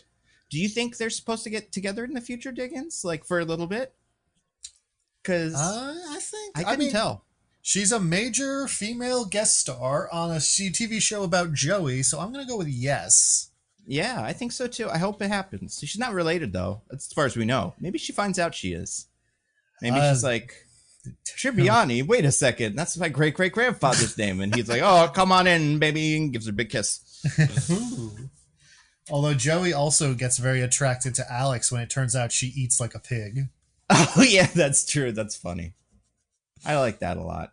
I don't know. I think Alex, this is one of my favorite Alex episodes. I don't think it's great, but I think it kind of worked. And like usual, I think the Joey on this was firing on all cylinders. I like Lucy. I think she's good. This episode, again, we're back to the Lucy. It's funny that Lucy Liu has whatever OCD, yeah, which is an interesting choice. Hey, that was Joey in the taste test. Oh yeah, I think better than the past couple episodes. I liked the last one, but yes, better than pretty much everything before that for sure. Better than Vegas by a mile. Also, the taste test, classic stupid sitcom plot. Just like. So good. That part I liked. But hey, it's not Joey? No, but does it have tasting in it? Oh, well, The somebody tastes something. Oh, that's what I like to hear. Hey. We're definitely going to be talking about that. Hell yeah, that's my favorite thing. So we, well, Hannah's a lucky woman. Whoa, I just mean that part of the movie. Although, to be fair, I will say, and I said this in my Letterboxd review, there was a 10-year-old at my theater. He is going to be just, I don't know, like, his life is forever changed by this movie. If you showed me this movie when I was 10, especially if I had access to the internet, oh my God. Like those small children in my showing of Baby Girl. Exactly, but so much worse. I don't know, actually, I still haven't seen Baby Girl, but at one point does a character say, this is how you do good? Like, they have Birds and the Bees talk in this movie. It's like it's for the 10-year-olds. Like, son. Yeah, I guess it doesn't get quite that elemental. That's fair. Yeah. But anyway, yeah, Sinners. But before we can talk about Sinners, we gotta, the wheel yes. is still wanted in the state of Utah. And the authorities called us about that recently, but we don't know where the wheel is. So instead of having the wheel, we have to use a different device. And this time, what we've got is the trumpet. You take out the little trumpet and you go like, because music is eternal. Very good. Yeah, music play a little is tune. Eternal. If you have something that you want to say about the movie Sinners. But otherwise, I'm just gonna go through what happens in this movie, guys. Okay. So go get him. We open on first a little montage about how in a lot of cultures they had a tradition of guys who were so cool and good at music that it like called forth spirits from the past and the future. Which kind of guys? Give me 3. Maybe 3 kinds of guys that did this. Well, there were guys in West Africa. There were guys in Ireland. And I forget what the third guy was. Some native tribe. I can't remember which one. Oh, the Choctaw. Yes. Choctaw, yeah. And the Choctaw, who were also in this movie. Yep. Yeah, all 3 of those cultures have this guy, so maybe he's real. But then we see a congregation, church service. Oh yeah. Of black people in the South. At this point forward, unless I say otherwise, assume every character I mention is black, because most characters in this movie are. Even Haley Steinfeld, which we'll get to. But. Sort of, yeah. We'll explain when we get there. Yeah. Either guys recognize this guy, by the way? Not the kid, the preacher. I did not. I don't think so. Neither did I. Hannah was able to pull him out. Named Saul Williams. He's like a famous poet / kind of musician, rapper. I don't know how to describe what he does, but it's pretty cool, pretty like revolutionary and stuff. Yeah, it's interesting. Doesn't do a whole lot of movies. He was in Sinners. He was in like Blink Twice earlier, this year or last year, but before that, he's not a big movie guy. So it's kind of interesting that they got him in this. Well, here he's playing a conservative fuddy-duddy preacher man who's like, you have to get right with the Lord. And then the doors open. I mean, he might have some points. I was going to say, yeah, this man might have some points. I don't want to immediately write him off.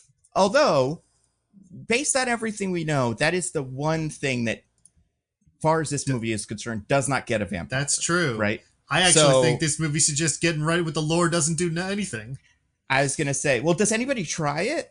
I don't remember a character giving that doing any of that stuff. Well, I mean, at the very end. The very end. When Sammy tries to use a certain recitation. Oh yeah. Oh, do you think I wasn't sure if he was trying to do that or not, or like what the bit was there. That's interesting. Anyway, young man bursts in. Sammy, who I just mentioned, he's all beat up. He's got a huge claw marks on his face. He's bleeding. He's holding the neck of a smashed guitar in his hand, and he stumbles in, and the preacher's like, "No, people, don't be scared or upset. My son is here, and he clearly needs Jesus. Do you renounce?" And seeing this, his dad immediately thinks, this is the natural result of playing that devil music, boy. Now, here's the problem as the viewer, is like, later, to see what happens, it's like, oh, did the preacher know something? I mean, the answer's no, but like, he sees him walk in, and it's like, oh my God, it's one of them devil men. Yeah, or like, man, you played music and that attracted evil. That's what happens, as far as I know, from all my rants. Right? Maybe he's not right about all the... Right. Oh, he doesn't have great vampire strategies and stuff, but if Sammy didn't go to that concert, I'm saying, I don't know. Might have probably some would have points. summoned the devil. He might have some points. That's all I'm trying to say. Yep. That's all I'm trying to say. I don't know. All right, but still, he's like holding his son and being like, "Do you renounce the devil and that devil music?" While Sammy's having flashes of some terrible things that happened. They're so quick, you can't really tell what they are. They're maybe a little jump scary. And this is maybe what DJ was they like, appear to Nando be tricked me. Yeah. Luckily, it's just like, it's a little sprinkling. It's not indicative of the rest of the movie. So there's not a lot of jump scaring in this movie. No. But then we flash back to the previous day to see how this all happened. And we see two young Michael B. Jordans riding into town on their jalopy. Hide your retainers, girls. It's not going to work out good for you. One was enough, but two? Oh my God. That was my favorite other reaction in a movie theater that I ever saw, was when, what was it? When I saw the first Black Panther movie. I don't remember exactly what the reaction was, but two, I'm going to say 50-year-old black women sitting next to me, when he takes off his shirt to fight when Killmonger takes off his shirt to fight Black Panther, they just went, It's like, Michael B. Jordan just brings it out of people. I love it. And he's a handsome man, you know? He really is. And he likes anime, so, you know, we have to respect him. Yeah. Yeah. So he... So the two of them come into town, and these are Smoke and Stack, twins who grew up around here, but they've been off in Chicago for a while, and they're just coming home now. But DJ, you know their real names, right? Yeah, everyone does. Yeah. So what's Smoke's real name? Yeah. What? I want to say Emerald. And what's Stack's?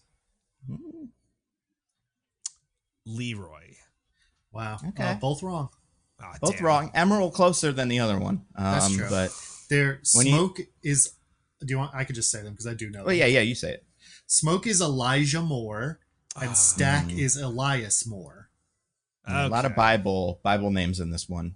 Not a lot, but a couple at least, I guess. I mean, almost all the names. Cornbread?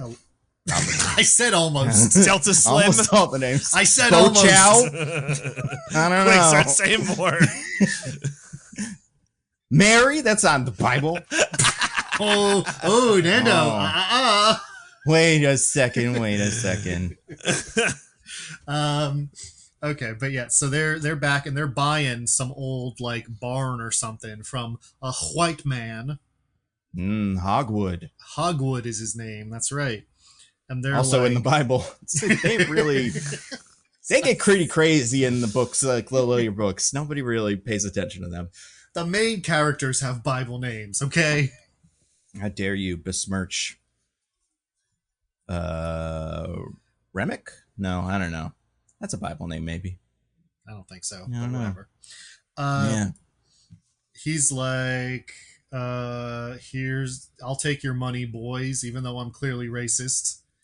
And they're like, don't bring your clan. Dickens, there's no racism here anymore. Yeah, come on. This is the South. It's all behind boy. us. It's We don't do 1920s. that. Oh, yeah. This takes Clan place don't exist no more, boys. It's 1932. 1930s, yeah. Between two of the wars. He doesn't know that, but Yeah, it's like, yeah. maybe he does, because maybe music lets you see the future, you know? No. Do you think Nobody's- Hogwood is also a future teller with music? Maybe. He plays the like mason jar. I was gonna say spoons or something, and Sorry, the jug. That's what that is. He plays jug, the jug. Yeah, plays that banjo at people on the river, and then the sky opens up, and the banjo players from the past and the future, Steve Martin and original banjo guy, come down. And a breakdancer too. And Kermit the Frog for some reason. Yeah, Kermit the Frog. What a collection of banjo guys we got. Steve Martin, Kermit the Frog, Deliverance. You never expect it was going to turn around after Deliverance, but it did. Although, when was Deliverance? Was Deliverance post? Because Steve Martin was doing this shit in the 70s, right? Like, I feel like Deliverance is also the 70s, I think. Yeah, right? I don't know. But they're probably going to remake it or something, so we'll get more of that. Anyway, but yeah, no clan in the South. Yeah, he says that and then he leaves. He did sell them the barn, so they own it now. And they're like, hell yeah. So they go into town to pick up their cousin, Sammy, who has been doing his chores, doing his work, helping his dad out at the church. And his dad's like, you got to be here tomorrow to read a passage from the Bible. And Sammy's like, okay, but tonight I'm going to play my devil music. And his dad's like, don't you play that devil music, son. And he's like, I can do what I want. Damn right. I'm an adult. So he goes to hang out with his cousins, Smoke and Stack, who pick him up. And they're like, cuz, we got to split up to go get ready for the opening of our juke joint tonight. It's too hard to shoot this with us next to each other, so we're gonna go split the party. Yeah, it'd be much easier to film instead of us doing these Lindsay Lohan, two people in the same spot things. So we're gonna split up. Listen, we do plenty of those, and they look pretty good. But come on, like just for the production schedule, if nothing else, we gotta have some apart scenes here. Plus, they're girlfriends. They have to go see their individual girlfriends. That's individual love quests. Mm-hmm. What would the other one do? Just stand in the corner while the two have sex? Come on. That'd be rude. Yeah, so Smoke goes to take care of some business, getting like drinks and food and stuff for the club, while Stack takes Sammy to go get music and entertainment for the club. So like Smoke goes to like a general store run by Grace and Bo Chow, and tells them like, I need a sign and like supplies and stuff, and we want you to help us at the club, and I can give you lots of money because both the brothers are flashing a lot of cash. Whoa! Yeah, they'll give you cash if they shoot you. Well, they cannot give you cash, but they'll put cash on the table for you later. Right, that's money. Because he gets a little girl to watch his car for him because he's got the truck filled with all this stuff that they're going to need for later. Remember that. Yeah. And teaches the girl how to negotiate for better pay, which I thought was cute. Cool. I like that scene. Nice. Yeah, I like that. But even though she's watching it, two teens still come up and try to steal from his truck. Oh my god! And she's like, "You don't want to do that. That's Smoking Stacks, or that's Smoke's truck." And they're like, "It's fine." Yeah, right. I'll take our chances. Good point. Yeah, all right. We'll see. She goes and tells Smoke, and he comes out and he shoots one boy in the butt. Hell yeah! And I love this little exchange here, where like as he falls down, he's Smoke just recognizes him and is like, "Oh, name, how you doing?" And the boy's just like, "I was doing better before you shot me in the ass." It's a good point. Pretty cool. It's a really good read. But he's also like, "Hey, man, it's good to see you again. Sorry, I got shot by you. I was just trying to steal from you, and then I didn't think it was really you, though." Bummer. Yeah, I mean, it's a surprisingly polite interaction for one where he shoots two people, because he also shoots the other kid in the leg. Well, by the way, right? So who's it? Smoke shoots him. Smoke. Yep. It's Smoke in this scene. So Smoke shoots that kid like right in the kneecap, pinpoint accuracy. Now I know they were both in the war, but these are like 1930s guns, and he gets him like right in there. That's like, I don't know if it's quite a burp, but I was like, I saw that, I'm like, damn, like these guys. Smoke and Stack are World War I veterans, and maybe this is foreshadowing that they're good shots. I don't know. Maybe he was aiming for his head. You know? Maybe all the cool stuff he says after was just playing off how bad he missed his shot. Yeah. Also, Diggins, I don't know. I have not seen this movie, but did you recognize these two guys? No. Apparently, they're both in Nickel Boys. Oh, okay. Oh, really? Yeah. Oh, nice. But did you see that one, DJ? I'm racist. You usually watch all those. Yeah. I'm racist and I can't recognize people. It's fair. Same here, man. Same here. Everybody's the same color to me. It's human being. Yep, exactly. It's racist to be mad at me for saying that. But I mean, maybe it is now. I don't know. But recognizing that, you know, other skin tones exist is DEI woke. That's exactly right. Yeah. Mm-hmm. But he does do more cool guy stuff where when he shoots the other kid in the knee, he's like, well, I couldn't have you telling people that you tried to steal from Smoke and Stack without having the limp to prove it. Mm-hmm. Yeah. But then he also goes in and gives Grace a bunch of money and is like, here, make sure that they get medical attention. But also, it's the 30s, right? Like, yeah, good chance one of them might die from that. I don't know. The one in the butt, he'll be fine. The one in the knee, I don't know. Well, any shot can kill you if it gets infected and you get like a horrible disease. Right, that's true. Yeah. Well, shouldn't have stolen. Shouldn't have stolen. Yeah. Shouldn't have stolen. They got all the warnings you could have possibly had. Don't worry. Even with money, two young black boys in the deep South in the 1930s can definitely get quality medical quality medical care. That's true. That's a good point. They should go to Hogsmeade or whatever his name was. Hogwood? Hogwood. Yeah, he's a good guy you could trust. Mm-hmm. You know, that's what he said. That's what he said. You got to take him at his word. You know, it'd be racist to not trust him. That's what I say. So also, this is what, Mississippi? Mississippi, like, yes, the Mississippi Delta. Yeah. Which apparently, I didn't realize this. I mean, I don't know very much about Mississippi, besides it's where, like, I don't know, Rogue is from. But she's from Louisiana, isn't she? No, she's from Mississippi. No, that's Gambit. Gambit's from Louisiana, yeah. And these guys talk about Louisiana a lot. Like, New Orleans comes up a couple of times. It's like, go to New Orleans. That's why I was like, is this? But either way, what I learned is apparently the Chinese American contingent in Mississippi is a thing. Oh, yeah. That's interesting. It's like, it's cool. They did that in this.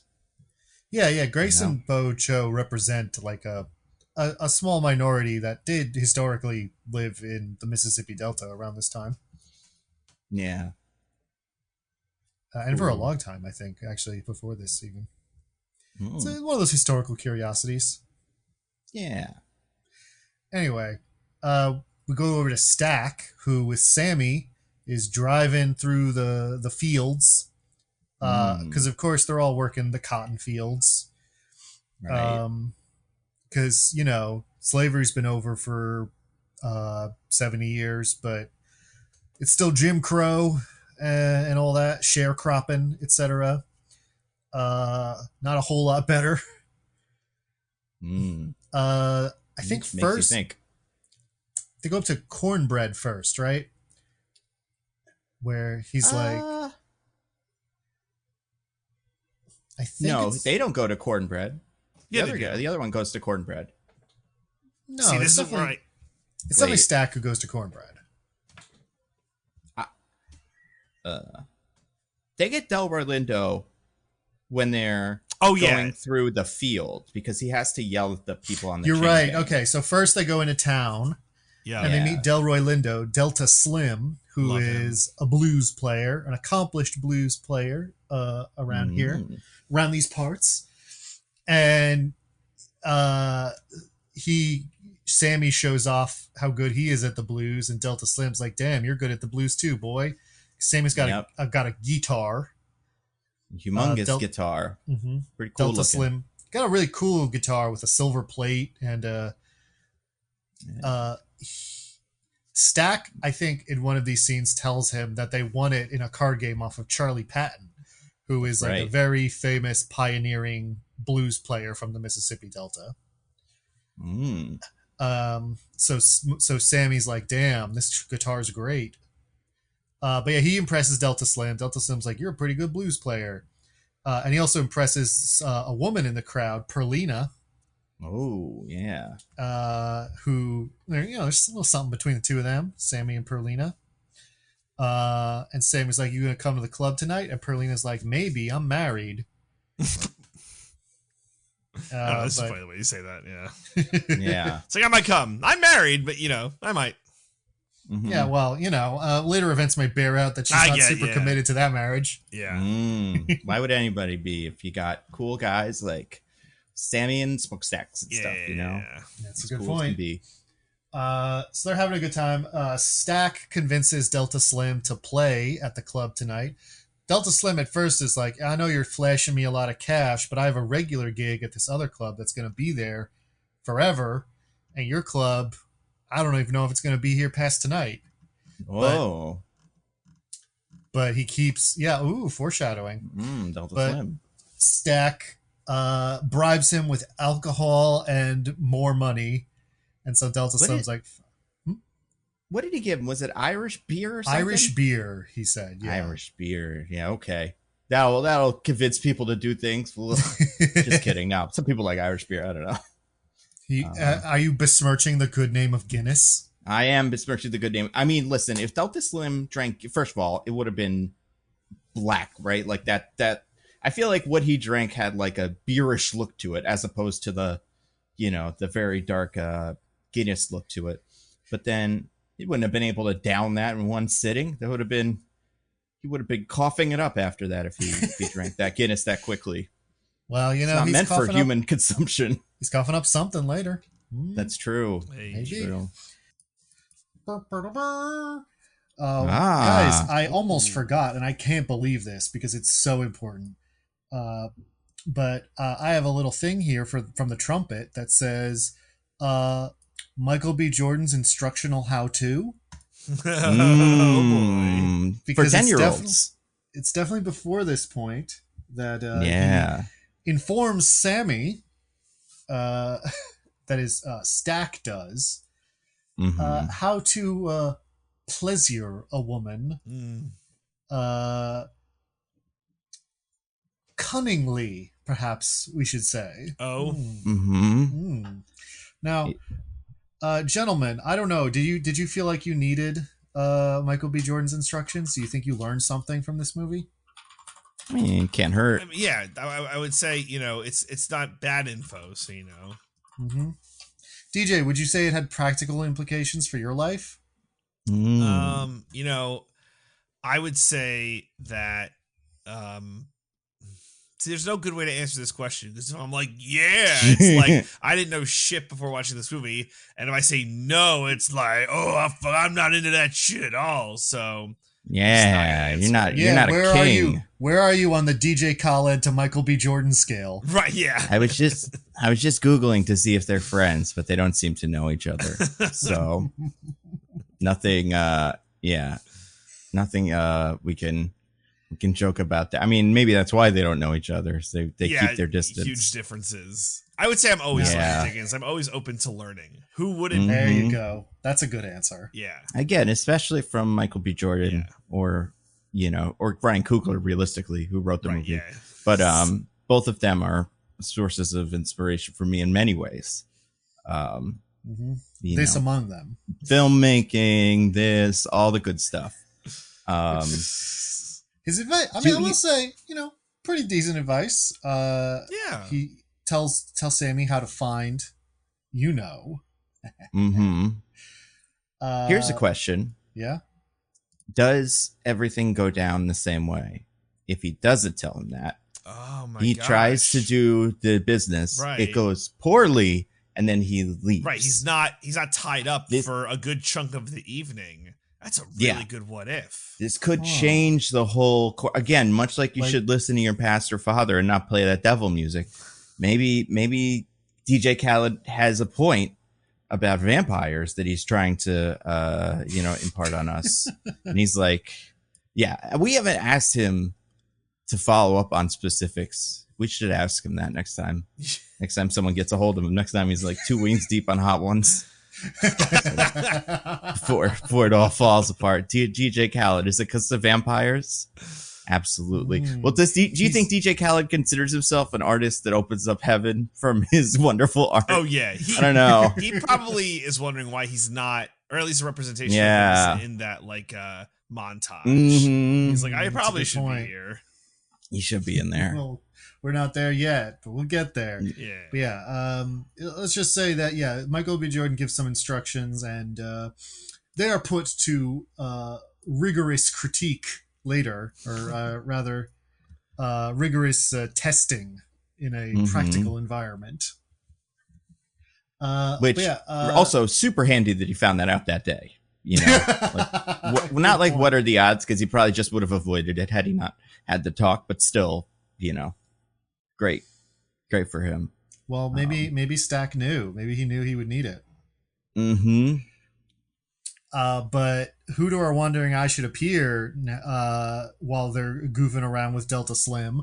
But Haley Steinfeld about to get on a train. Oh my God. Then she sees Stack and goes over and is like, Stack, what are you doing here? Because it becomes obvious that they were once lovers. Oh. When does it become obvious? What line specifically gave you that idea, Diggins? Because it feels like that kind of subtext that movies are known for, having lines that kind of go over people's heads. It can be pretty difficult to pick up on. So if you listener didn't notice at first, then I understand. But if you pay close attention, there's a line where Stack is like, "Oh, I thought I made it clear that I don't love you. We're not together anymore." Whatever he says it different than that. But she's like, "Yeah, but then you ate me out and had sex with me, so I figured that you didn't mean it." I thought we were cool, funny. Man. Yeah, good to know. And it's good to know that Stack, isn't all talk. He puts it into practice. That's praxis right there. Hey. That's true. That is praxis. He's yeah, and I think so. When I saw that she was in this, I was like, "Oh, she's the bad guy or something." Before I saw any trailers, that. Yeah, I get that. She's the white person here. They're gonna need a white person to lead the white vampires. She fits right in. And then this whole thing started, and I was like, "Oh, this is not what I was expecting," and I like that. So just to real quick explain, she is, because they do, Sammy is not clear, so it kind of gets explained to him later. She has a black grandfather, but every other grandparent is white. So she's Haley Steinfeld. She looks white. Apparently Haley Steinfeld also has a black grandfather. Black grandfather, and then I want to say Filipino grandfather, grandmother, something like that. She's all sorts of stuff. It's great. I approve. I think that's you great. You approve? Yeah. Yeah, I think that's great that we have Haley Steinfelds that have all kinds of different, ancestry and stuff. We should have more Haley Steinfelds like that. By the laws of Jim Crow South, she is a black person, but she's obviously extremely white passing. And so she's that's not getting kind of stopped for riding the front of the bus. Is what you're saying? Exactly. No. Yeah. So that's kind of why Stack broke up with her. Is he didn't want her. He wants her to be able to pass in white society so she can have a better life, and also if a bunch of white men see him, an obviously black man, with her, a woman who appears white, they're gonna be mad about it in some very physical ways. They're gonna lynch somebody. Yeah. I was also wondering if part of the reason they broke up was just because he was going to go to Chicago to do crimes. And it was like, I don't want to do, probably shouldn't be with me when I do crimes. What's the time frame between when he left and when she left? Did you guys get a sense for that? It's been a few years, I think. Yeah. Also, she's married to some white guy in Arkansas, I think now. Maybe she could be lying. Nope. We have no That's idea. True. Well, Stack is the one who brings it up. He's like, you need to get back to Arkansas that's to right. your husband. That's right. And she's like, I don't really like him. It's fair. So she ends up sticking around. Is she talking about, do you think this is subtle subtext that she's upset that Josh Allen didn't get into the Super Bowl this year? I think that is it. I think she demanded that Ryan Coogler put that in the movie so Josh Allen would know how upset she is. That's a bummer that she did that. Yeah. But again, I respect Haley Steinfeld. Oh yeah, that's like some for all those reasons. Yeah. Mm-hmm. Well, yeah, she's here for her mother's funeral, by the way, which she's also mad at Smoke and Stack for not going to because her mother was like good to them when they were children. Yeah. But anyway, we go over to Smoke, who now is visiting a tiny little gravestone and then seeing an actress who I don't know, but the character's name is Anne. Oh, the actress? Well, I mean, I know her as Hunter B-15 or whatever. That's because right. of Broken Marvel Brain. But she right. does have a name outside of Marvel stuff. I just can't... It's going to take me 8 or 9 more movies Nando's for Marvel me to Brain learn it. can't decouple it. It's the only thing. Yeah. It's tough, man. This is the struggle of me. Someone who watches all the Marvel movies is you're expected to know the difference between people, even if they're not in 20 of them. Impossible. But I mean, her name, what is her name? This is Annie, right?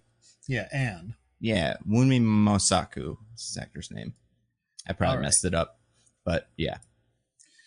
And she is Smoke's. It's not entirely clear if they were actually married or if they were just like living together or whatever, but clearly used his former partner. And the gravestone is their dead baby. Ooh, heavy. Do we ever know if it was like unborn baby, born baby? Like, do we? I imagine because there's a gravestone that it was a born baby. Well, I guess for then, I don't know. I feel like also, we do know in the movie, but I can't remember. Yeah, but that's in heaven or whatever, right? Like that could be other stuff. Right? I was thinking gray area. I couldn't tell, but I can't remember if there was anything specific. I think the baby was born and was an infant and died. Okay. Yeah, that's my guess too, but I don't know why. Well, yeah, we never know. But something in the movie gave me that impression. It wasn't like, maybe and then the vampires came and took the baby. Oh, that would have they been could something. have. Although that stuff. She is a practitioner of hoodoo, which is a collection of vague folk practices that would later get Hollywoodized into voodoo. But in this case, it is very real. Mm-hmm. Well, maybe. Parts of it pretty sure it's real. I mean, the vampires are real, but so whether her stuff is... We never see her stuff do anything. She knows stuff because of it, but it's ambiguous how much her stuff does anything. What about this thing she gave Michael B. Jordan? Yeah, that's the that ambiguous thing I'm talking about. That's it's ambiguous. It's pretty solid. Yes, it is.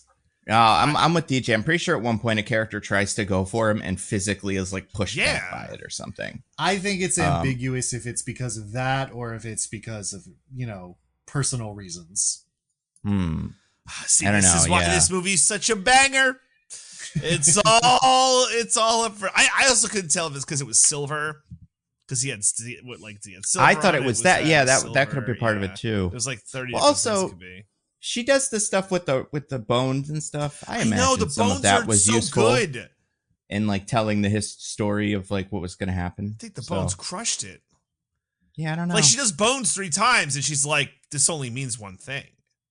Mm-hmm. And, although is she cold reading or something? Does she always do the bones? I don't and know. It's like, or maybe, somebody knows someone with an M in their name. Cold reading in the sense of like, a bunch of black people are trying to start a club in the Deep South in the 1930s. I mean, it's never going to end well. That's true. But yeah, so he goes and he's like, we need you to do food and stuff for it. And she's like, if you don't believe in my hoodoo, why are you still wearing the protective amulet I made you? And he's like, if your hoodoo works, then how come our son died? And she's like, tough question. Well, and I don't know. It's like, that's not how it works, right? You know. No, that's not what she says. She just says, I don't know. Well, sure. And then they have sex. They do. It goes 0 to 100, that one. There's no slow burn with this one. Like, what Sammy does later, that's a lead in. There's some foreplay, right? This is like, and now we're fucking, which, no judgment. I mean, he's on a schedule. He's got to get people and like stuff for the club tonight, and I get that. You know? And like, she's clearly consenting. Like, I understand. She's all good with this. They just get like into it, which, like, you know, I respect, right? You know, well, and again, DJ, you're a married man with a child. You know, sometimes it's just got to be like, bam, bam, bam. We got to get this done. Yeah, it's marathon time, baby, and not sex marathon, the game marathon that we only have so many minutes before our gear expires. Also, I think we're again discounting the fact that one of the characters in the not to say not to disparage Wunmi Masako or anything, but one of the characters in this is Michael B. Jordan. So, you know, I feel like there's a lot of situations where if you're hurt, you're like, am I gonna have sex with Michael B. Jordan? Yes, I am. Let's do this right now. Like, there's not I gotta, you know, before he changes his mind or something. Like, let's make this happen. So, you know, I can't. You know, I couldn't fault her for that. Fair point. Then the only other thing to prepare for it is Stack and Sammy drive across the fields. Delta Slim yells at a chain gang because he used to be in prison and they're his pals. And the guards like try to shoot him because they're racist. And then they go out in the fields and get cornbread. Yeah. Everyone's favorite. That's right. I love cornbread. Well, second favorite. Delta Slim's everyone's favorite. Let's be real. Cornbread, we need you to be a bouncer. We'll pay you a lot more money than you get in the fields. And he's like, all right. Well, no, he's like, my wife will be mad. And she's like, son, go get that paper. Well, Michael B. Jordan makes a crazy implication that it's like, I'm going to pay you so much money, your wife will suck your dick. Which, like, damn. And his wife, she doesn't comment on that, but she is like, get that paper. Yeah, go get that paper. Yeah. Cornbread's married to a sensible woman. Yeah, and he's you know, the best bouncer in all the land, except for, you know, when he actually has to do it, then he's not very good. But like before that, he's the best. To be fair, the one instance where he messes up is true. Like, come on, who could have seen this coming? A good bouncer, he leaves Delta Slim in charge. That feels like that's bouncer 101. Well, just don't let Delta Slim in charge. Like, is playing, right? So, you know, Delta Slim can only do so much. Yeah. Wow. You know, we can get into the merits of cornbread as a bouncer when it comes. Yeah, would a more rigorous bouncing situation have saved everyone's lives? Yes, it would have. And if they had to, you know, if they'd taken this seriously. If they had made what's her name, bouncer, Annie, I already forgot her name. If they made her the bouncer, they'd be set. Because she's got all kinds of contingencies planned for every and all situations. But unfortunately, Cornbread is like the biggest guy, so he gets the job because he was on Ballers. That was the main qualification. Were you on Ballers or not? He was. But hey, we got the whole crew together now. Everyone's heading towards the club, but also the club. The sun's going down. What does that mean? It means that we're going to cut away to a man, an Irishman, running across the fields, his skin burning up. It's my favorite goddamn scene in the movie. Well, this whole scene is my favorite goddamn scene, but, you know, you go dig it. It's a really cool scene. Yeah. He finds a shack in the fields and like pounds on the door like, help me, some Choctaw are after me trying to kill me. and they're like, I don't know, we don't know who you are. We don't want to let you in our house. And then he notices the clan hoods they have strategically placed near the door. Yeah, Mhm. in sightline view. Well, they're in the cupboard or something, right? Like he has to kind of find them, and his they you know. Yeah, but Oh, so- he's like, I gotta racist this up, and starts saying some Mhm. racist things about Native Americans. And they're like, this makes sense to us, so they let him in. Smart. This isn't a joke. That is what happens in this scene. Well, so props to the vampire, right? I would say in every instance, he knows his audience and does his best. And sometimes people fall for it and sometimes people don't. So, you know, again, respect the game. He is being chased by some Choctaw, though, who show up in a wagon shortly after. They're clearly a bunch of Choctaw vampire hunters, which is sick as hell. Yeah. This isn't really a nitpick, but I this is more of a complaint. They're Choctaw in this scene, and they are, you know, Choctaw, Native American vampire hunters. We never see them ever again. And it saddened me because I could watch a whole movie on these motherfuckers. I wanted to know so much about them. That's so cool. And then like I get it, Ryan Coogler. I get it. You know, I'm not here to lodge on so many complaints, but you can't give me this and then just nothing, right? I thought they were going to come in later, help out the people in the club. I don't know, save the day, something. Just no, gone. Well, maybe we'll get the prequel movie about how they chased this guy out of Choctaw land in the first place. There we go. And what do they say? What are their... Well, yeah, they show up and they knock on the door and they're like, hey, did a man come through here recently? I need you to know he's an incredibly dangerous man. It would be extremely bad idea to invite him into your home. If you did, we can do something about it, but only if we do it right now. But unfortunately, the woman who answered the door, who is Lola Kirk, actually. Who's that? I can't remember. She was the main character of Mozart in the Jungle. She was in Mistress America. Those are the main things I know her from. Oh, yeah. She was in that Wedding Time show. I never watched that. But there you go. Unfortunately, she is too racist to listen to him. Yeah. And he kind of quickly realizes that. And he's like, all right, well, good luck. Best of luck. Yeah, best of luck to you. I do feel like he could have been slightly more specific. You know? There's fair, a man, he's evil. There's a man, he's a vampire. Do you fair, know what a vampire is? Like, that would have been handy. people don't really know what vampires are yet. They're not huge in pop culture.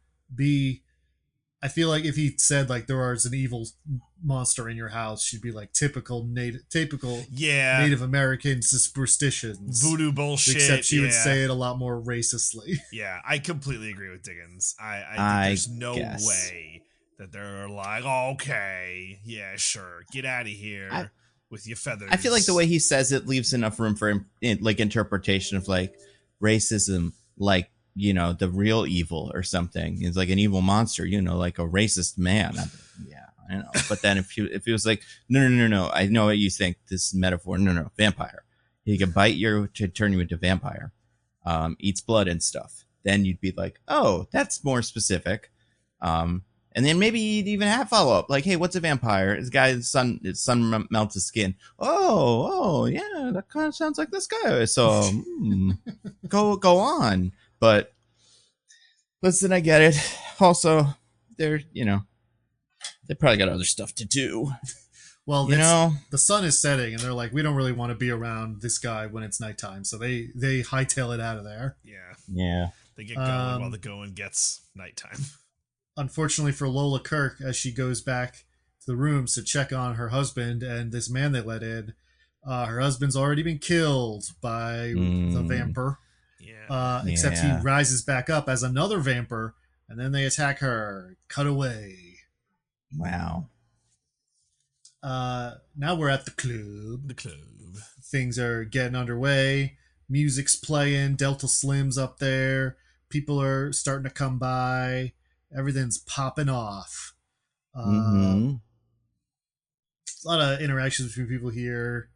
Trying to remember like the main ones. The big conflict is a lot of people are paying in script, which is basically like tokens that plantations are paying sharecroppers with that are only good for like the store in town or like the plantation store or whatever. So it's not like real money. But it's a lot of what people here have because that's the only thing they can get paid in. Smoke doesn't want to take it because they can't really use it, but Stack wants to be friendly and he's like, no, we're gonna take it. So they have a bit of an argument about that. Whose side are you guys on? Because I'm in the don't take it camp. It's like we are gonna go bankrupt. Well, I think it depends.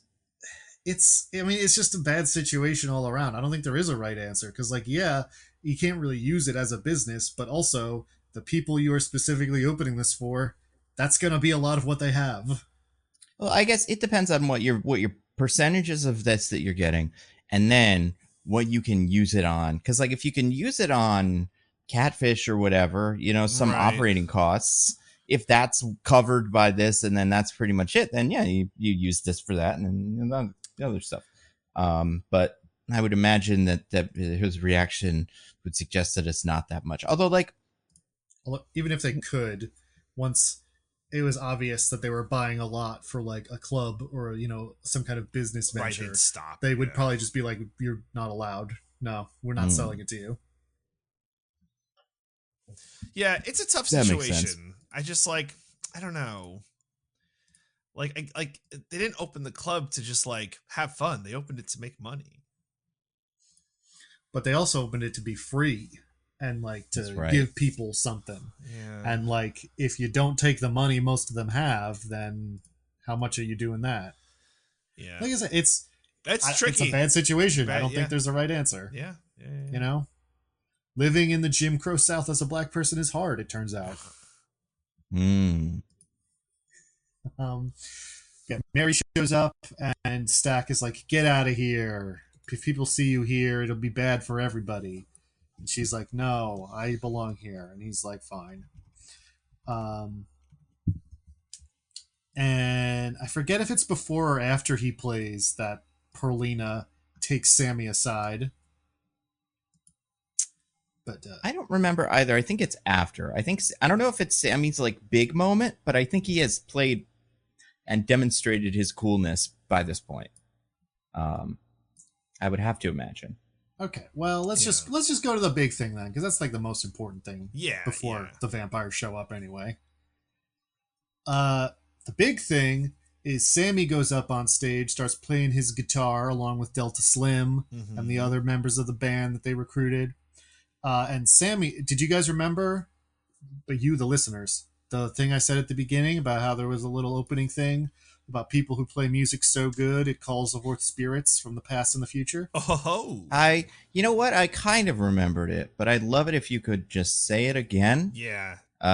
In case I forgot, because for everyone's benefit, I think. Right. Well, good news, Nando, because they do say it again. The mysterious narrator comes back only once to say this. I didn't love it. I'm gonna be honest.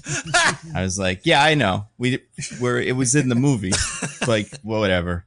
I don't think it would have been good if they didn't have it in the beginning. Like, I think it was kind of necessary in the beginning, to set the stage and have like the little pictures and stuff. But I don't know. But it's fine. I'm sure they tried it, and then there were test audiences that were like, "What were they doing here?" Yeah, this is something that could happen because of the music or whatever. So, those dang test audiences. Darn them. I hate them.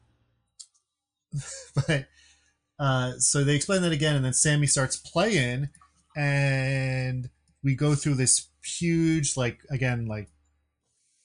not really a one take, but filmed as if it were a one take, of just weaving through the club, like going through as the music is playing, and as we do, we see like these spirits that the other people can't see. They're not like transparent or anything. They just look like people, but it's pretty clear that no one else can see them. But these spirits are, at first we see ones of like traditional like African like tribal dancers and things, like clearly like very well researched, like authentic stuff, not just, you know, whatever we had on the back lot. But I don't know any of it well enough to really try to describe it, so I'm not going to. Good job. But we also, as we weave around, we start seeing like DJs spinning tracks, and I was there. A It was woman awesome. twerking, and stuff from the present day also, of like people in the club. Yeah, that's true. There's like a break dancer, I think, or something. It's pretty cool.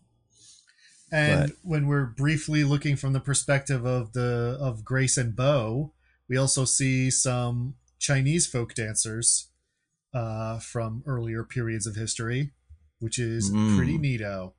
But yeah, it goes through all this. It's boo. I have one question. Where's Haley Steinfeld's one person? And could that have been Haley Steinfeld, the recording artist from a music video? That would have been fun. That'd be so Because she is a recording artist, you know? She's the music of our current day. It's true. Also, hey, current day guys, tell them about 9/11, will you? You know? Give them a little warning. If anybody here ever goes back in time, you know, to tell the music of the past and future, mention 9/11 while you're doing your disc jockeying and such, because I'm sure they'd like to know. It's so early enough, you know. Mention Hitler, right? That's That's true. That's these people are much more likely to live to see Hitler than they are to live to see. To be fair, I watched a movie called Fantastic Crimes of Grindelwald or whatever, and it said that if you can change the Hitler future, that's actually bad, so don't do that. Right. Or whatever that movie's the whole deal was. So yeah, I think well, the villain is the one who wants to prevent Hitler. Exactly. Yeah. So yeah, I feel like 9/11. What else? Apple stock. You know, I tell them to buy Apple stock. I'd be like, not apples, you guys. No. Stock market in a company called Apple. And Bitcoin, get Bitcoin, not coins made of it's computers. Listen, I don't understand it personally. I would say, as I'm, breakdancing and stuff, but when it comes up, you're gonna go, this sounds stupid. It is, but also you can use it to make money. Yeah, if you get in and out at the right time, you can be very rich. At least tell your kids and grandkids. Again, you will not be able to realize much of this. Well, listen, not to spoil too much, but the Apple advice, maybe someone in this movie could have ended up. Yeah. And I think if someone in this movie recorded a song about 9/11, I could have gotten some press, people would have cared, but I don't know. That's just me. Built different, I guess, that's how I would have handled the situation. Well, Nando, clearly you only have one choice. You have to become a famous, recording artist or singer or someone who would show up when the white people of the past play their people's music. Why don't we have so that you can warn people? Well, I mean, the Irish people must have got one at some point, right? They were in the little montage, so yeah. But what could I warn them about? There's famine? potato famine and the troubles and stuff. But what else? What's like a fun thing? Like What's the U2 album that they put on everyone's iPhones. Don't do that. Tell Bono not to do that. Even though it seems like a nice thing, everyone's gonna get mad. Bono needs to know. He needs to know. Yeah. That is the worst thing that has happened in Ireland. It really is. It's set Irish culture back so far. I don't know if we'll ever recover. But yeah, so we go through all this. It's really cool. But towards the end, again, not physically in reality, but in the spirit world, the place is burning down and just becomes ground, and just everything's out in the open, which means when the vampire and his two new vampire buddies are passing by on their way out of town to avoid the Choctaw, they see all this, and the vain vampire guy is he's all excited about it. We don't exactly know why yet, but he's excited. So so later, and there's more stuff in the club, but I'm just going to go through the salient points here. If you want to see everything, watch the movie. It's great. Yeah. It's so So they come by and they pretend to just be, well, I guess he's not pretending to be Irish. The other two are. It's true. Yeah. But they pretend to be just some like Irish singers, banjo players who want to, play at the club, maybe spend a little money. And so they Smoke and Stack go to the front to be like, who are these guys? And they play a little song called Pick Poor Robin Clean. That one of the lyrics is they would have eaten him if they could have, which, maybe guys, maybe pick a different song. Yeah. Unless vampires really love irony. Which maybe. They probably do. Yeah, they're really theatrical and stuff. Or maybe it was the only 3-part song they knew. Well, I guess that's not true because they do a 3-part song later, but they do a more than 3-part song later. Yeah, that's true. Also, wait, so I assume they were going to this. Did you not? You didn't think they were going to this? No. I mean, you can see like his name's Remick. I'm just gonna start using his name. Remick like notices it and is like, like gets interested. I do not think that they were headed to it specifically. But then why do they have all their instruments with them? Well, I mean, clearly the guy does just like music. Yeah, that's true. Is this part of their evening, patrol? They're just around. They have their instruments.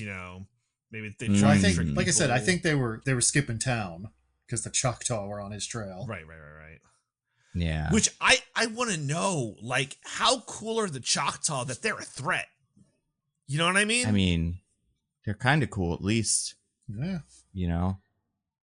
But like, they almost got it. Yeah, they almost got him. They could clearly do some damage. If it wasn't for racism, they might have stopped him early on. A lot of things. So, that's a lesson for all of us. If you're not racist, you can stop vampires. I like that as a lesson. It's a great point. Despite how good and synchronized they are at playing the song, Smoke is like, we're not letting you in. You're white and it will just cause trouble. I liked when he's like, but what about her? That's what I would say. Yeah. That was my little nitpick. What aboutism? Oh, you got an exception for her. Because Haley Steinfeld's there. Her character's name is Mary, by the way. I'm not sure I ever said. That's right. They point out Mary, and they're like, "Well, there's one white person in there," but it doesn't work out for them. They're still like, "No, go away." They should. I know the reason they give is like, well, she's family. They should have been like, "That's our quota. We let in one, and that's it. Get out of here." So they get turned away, but they're not giving up yet. They hang around outside. Meanwhile, they've been checking the books. As business has been a booming, and because they're accepting the company script, things are not going so well, and they're probably going to run out of money in 2 months. Oh, looks like I was right. Vindicated. Also, Sammy and Perlina go in a back room, and he gives a practical demonstration of Michael B. Jordan's tips. Hell yeah! So we can up the number of people who treat their ladies right. But we're not done yet.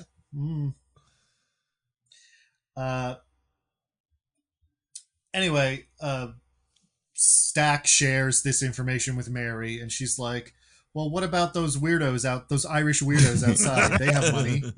Maybe we can, if we let them in, then things would be better. You take some weirdo money. Let me go talk to them. I can find out if they're actually just huge racists or not. So she goes to talk to them, and Remick's kind of weird about it. He's like, I can tell that you're hurt. She's like, my mom did die. And he's like, yeah, that's tough, but fortunately there's the path to eternal happiness and love with family forever. Oh, and she's like, what the hell are you talking about? And he sounds like a weird cult leader, so she just leaves. But as she leaves, over her shoulder we see him start to float in the air. Pretty good. Were you guys mad we didn't get this payoff? Because we see later she gets like a little shoulder bite. Like Remick must have been like very like, oh, I'll just have a nibble. Like, like. Well, he was trying to be subtle. He wants her to be able to infiltrate. Yeah. I would guess. I would guess it's like also,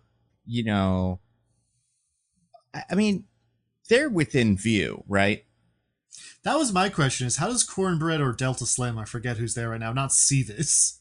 Because Cornbread's bad at his job. As we were saying, he's not good at this. Because even if he's not like kind of scanning for it, you'd be like, hey, keep an eye on me real quick in case they like try to kidnap me or something, you know? Like, they seem weird and they're probably not going to do that, but like, you know.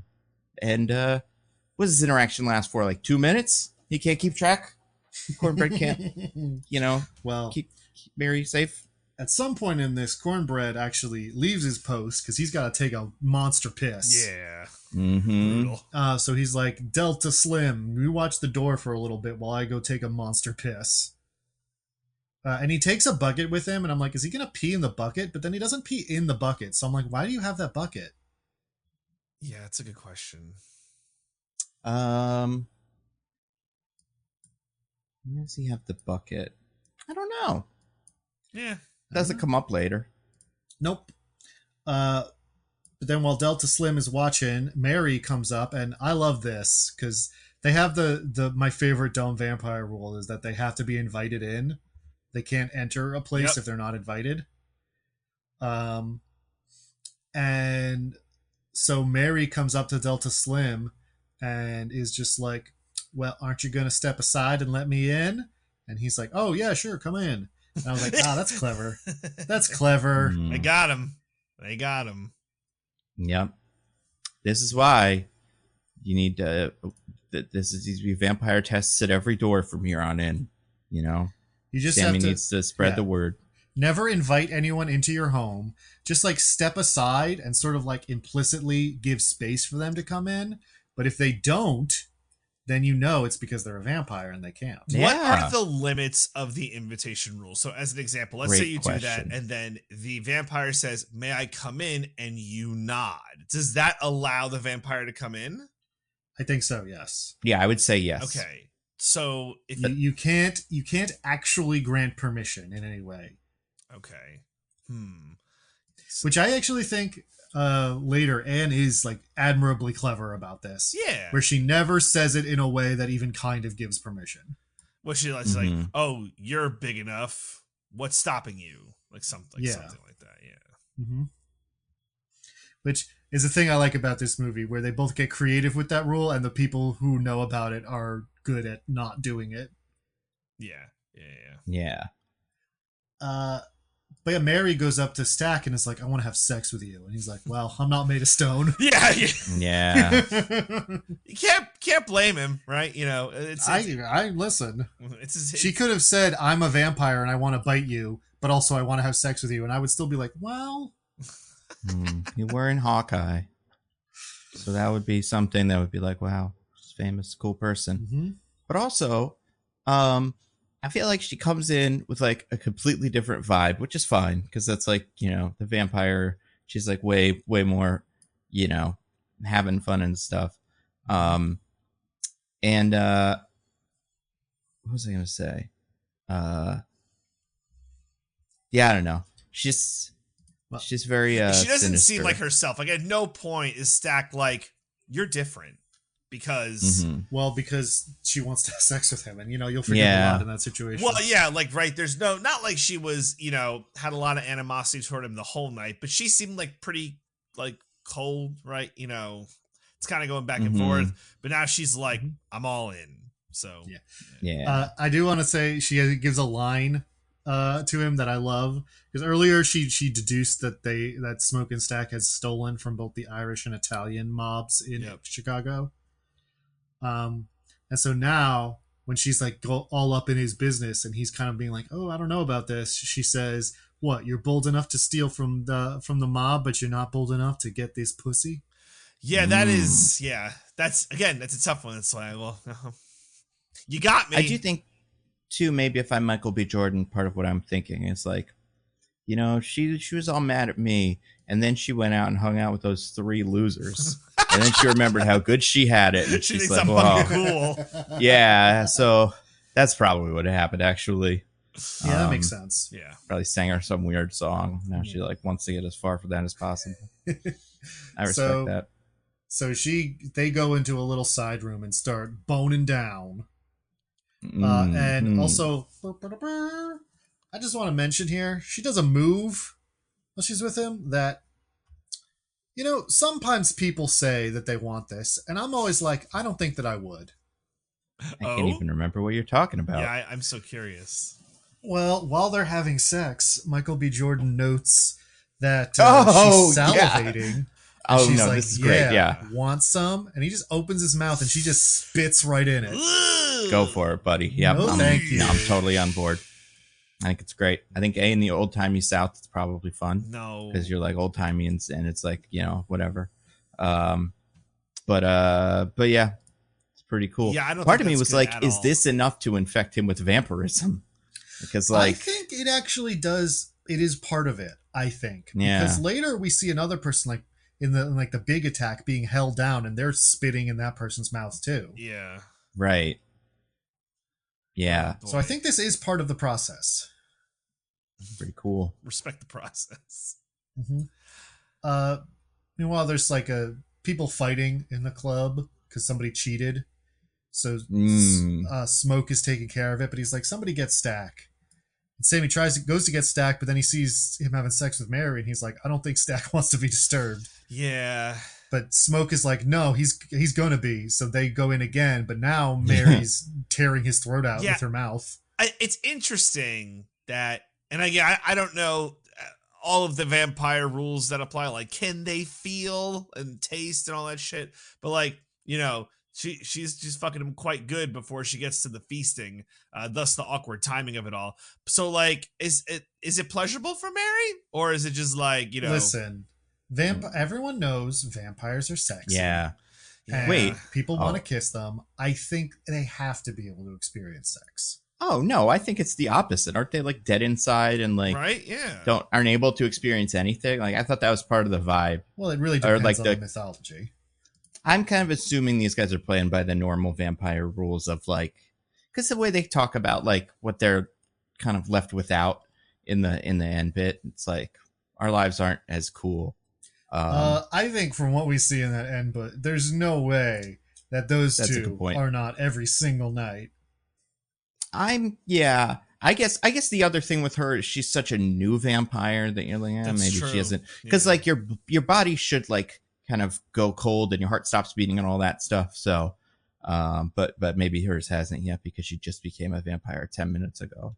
No, I think that's the case, but you know, I have to believe in my heart that vampires can have sex. Well, they can, but is it like, you know? Yeah, I have to believe that they can derive pleasure from sex. Because otherwise, why would anyone ever want to be a vampire? Yeah, that's a really good point. It's like a fly. I don't know. It's a couple things. But I mean, you know, it's give and take. But, you know, there's certain other advantages. But it's like the big muscle men who like have huge muscles but have to like cut water constantly. And so they're not even physiologically capable of being horny. It's like, why would you become so sexy if you can't even have sex? Well, exactly. Why would they? But they do that. Yeah. So yeah, there's, you know, I think there'd be vampire people. I don't want to be a vampire. That's to be fair. I do 100%. In case anyone's listening, out of your mind. Out of your so mind. Bad. Oh my God. You don't understand how much of a curse it would be. Although I always think it's weird when vampires do this. We may have talked about this on the podcast before, but the whole like, whoa, what if, you know, you couldn't die? And it's like, you can die. You just have to choose to do it. But like, there's a lot of ways for you to die. It just doesn't happen naturally. But you don't have to. I think that's the key. No, here. Yeah, but it's not you can't. You know, like that's the curse is you cannot die. But also like if you can't get into heaven, that would be bad. But that's not what it is it? I don't think so. It's implied that if you kill the vampire, the person's soul gets to go to heaven now. Right, yeah. So I don't think there's too many drawbacks to being a vampire in this universe. I kind of... we'll get to it later, but I think Ryan Coogler might agree with you, Nando. Well, yeah, I guess that's fair, but I guess like usually I feel like there's some sort of pact with the devil that makes it like, well, you can't, you know, it's bad to be a vampire because of the devil thing, but yeah, I don't know. Kind of be able to skip that here, which is great. But yeah, I also like that she's like having sex with him, and then what's his name comes in the room, and he's like, "Oh, sorry," and she's like, "All right, I gotta fucking finish this up." Let's go, baby. It goes straight for the throat because she's so far into like ripping his throat out by the time we see her again, like 20 seconds later. That's pretty cool. Good point. And Smoke immediately just shoots her like 5 times with a pistol. Oh my god. Hell yeah. This is gonna beat. To be fair, I mean, if you walked in on even if it was someone you knew, if they were like murdering your brother with their teeth, I think that's a fair reaction. Yeah, I'm not saying it's wrong. It's just like, oof, good reflexes. Yeah. But she's like, ha ha ha, I'm a vampire and I'm still alive. We're gonna kill all of you. And she runs out of the barn. Why? You're in already. Oh, right. Sorry. Why? You're in. Yeah. Take care of it. You don't have to go.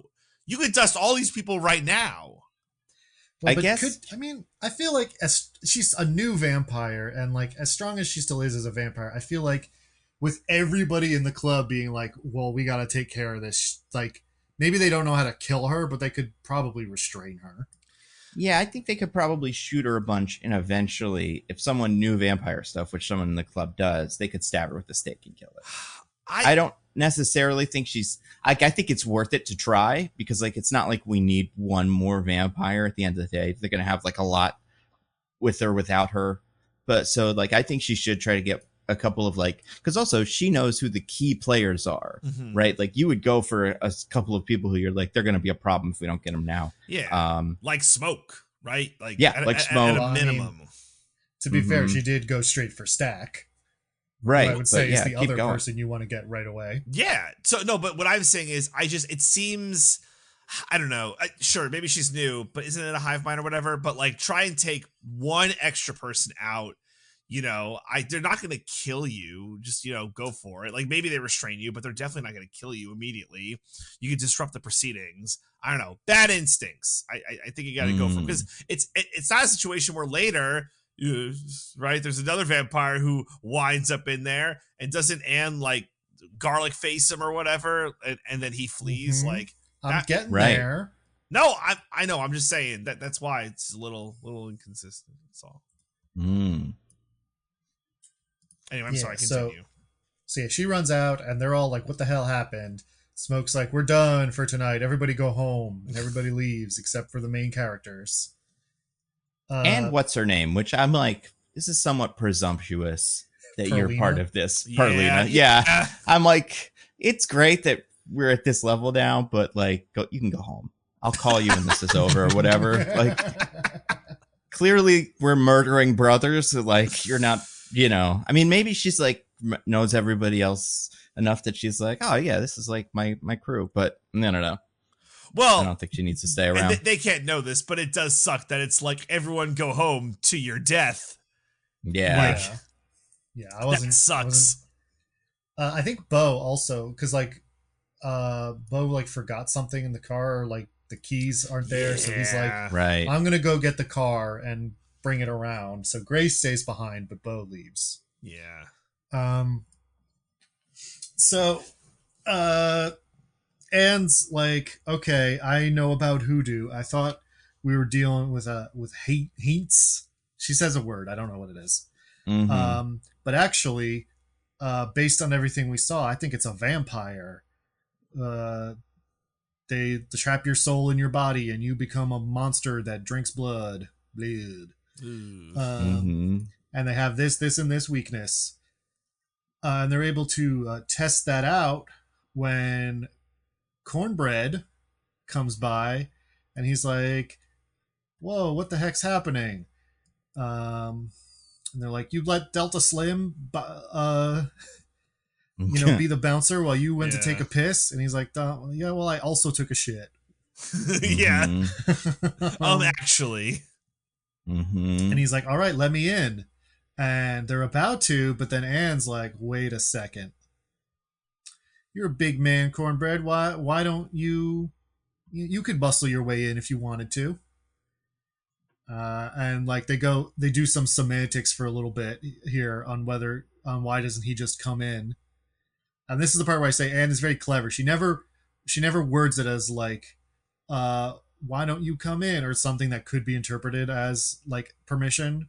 It's always unambiguously like, I'm not letting you in, but I don't see why that should stop you. Mm-hmm. Yeah. Wait, at this point in the movie, doesn't Cornbread have a humongous thing of like, you know, No, that happened. slice That's off about face? to happen in a second. Yeah. Oh, okay. He seems normal. He seems normal right now. And he's, Okay. because he's just like, all right, fine, don't let me in, but at least pay me.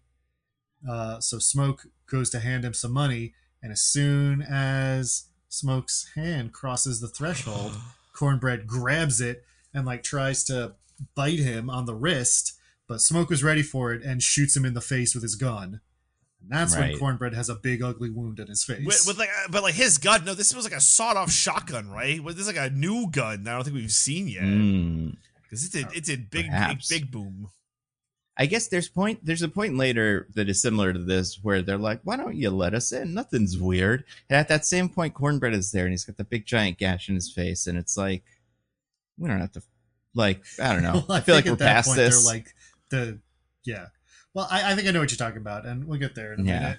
I think they're doing a different thing at that point. Cornbread runs away. They bring Smoke back in, and they're like, fuck, there's vampires. Which means, knock, knock, knock, Stack is here, and he's like, let me out. I'm your brother. Dude, let me in. I'm a fairy. And of course, by now, everyone's like, well, okay, that's obviously not actually Stack. Like, let's not be stupid. So they don't open the door, but they don't need to because he's a big, scary vampire, and he breaks down the door. Yeah. Unfortunately, Anne went and got the pickled garlic and throws the garlic juice all over Stack, which burns him, and he runs away. Yeah. So now you guys have a moment when you were watching this scene where because they're like behind the door and stuff, and everybody in my audience was like, "Oh my god, he's going to stab his other eye out," or so. Like he's going to stab through the door again. But he doesn't, which is nice of him. But yeah, that was ready the closest I think we got to another jump scary moment, and they didn't do it. So I like that about them. Mm-hmm. Well, wounds that are not bites that wouldn't turn you into a vampire, I think they're not interested in that. Yeah, so what? The first time fair. was just for funsies. He put the knife through the door just cause. Yeah, I assume he knew Sammy wasn't there. Wasn't it? Didn't he do it like next to Sammy's head or something? Or no? Yeah, but I'm saying I assume he knew that wasn't where Sammy was. I gotcha. So now they're like, what are we going to do? We're trapped here. Uh-oh.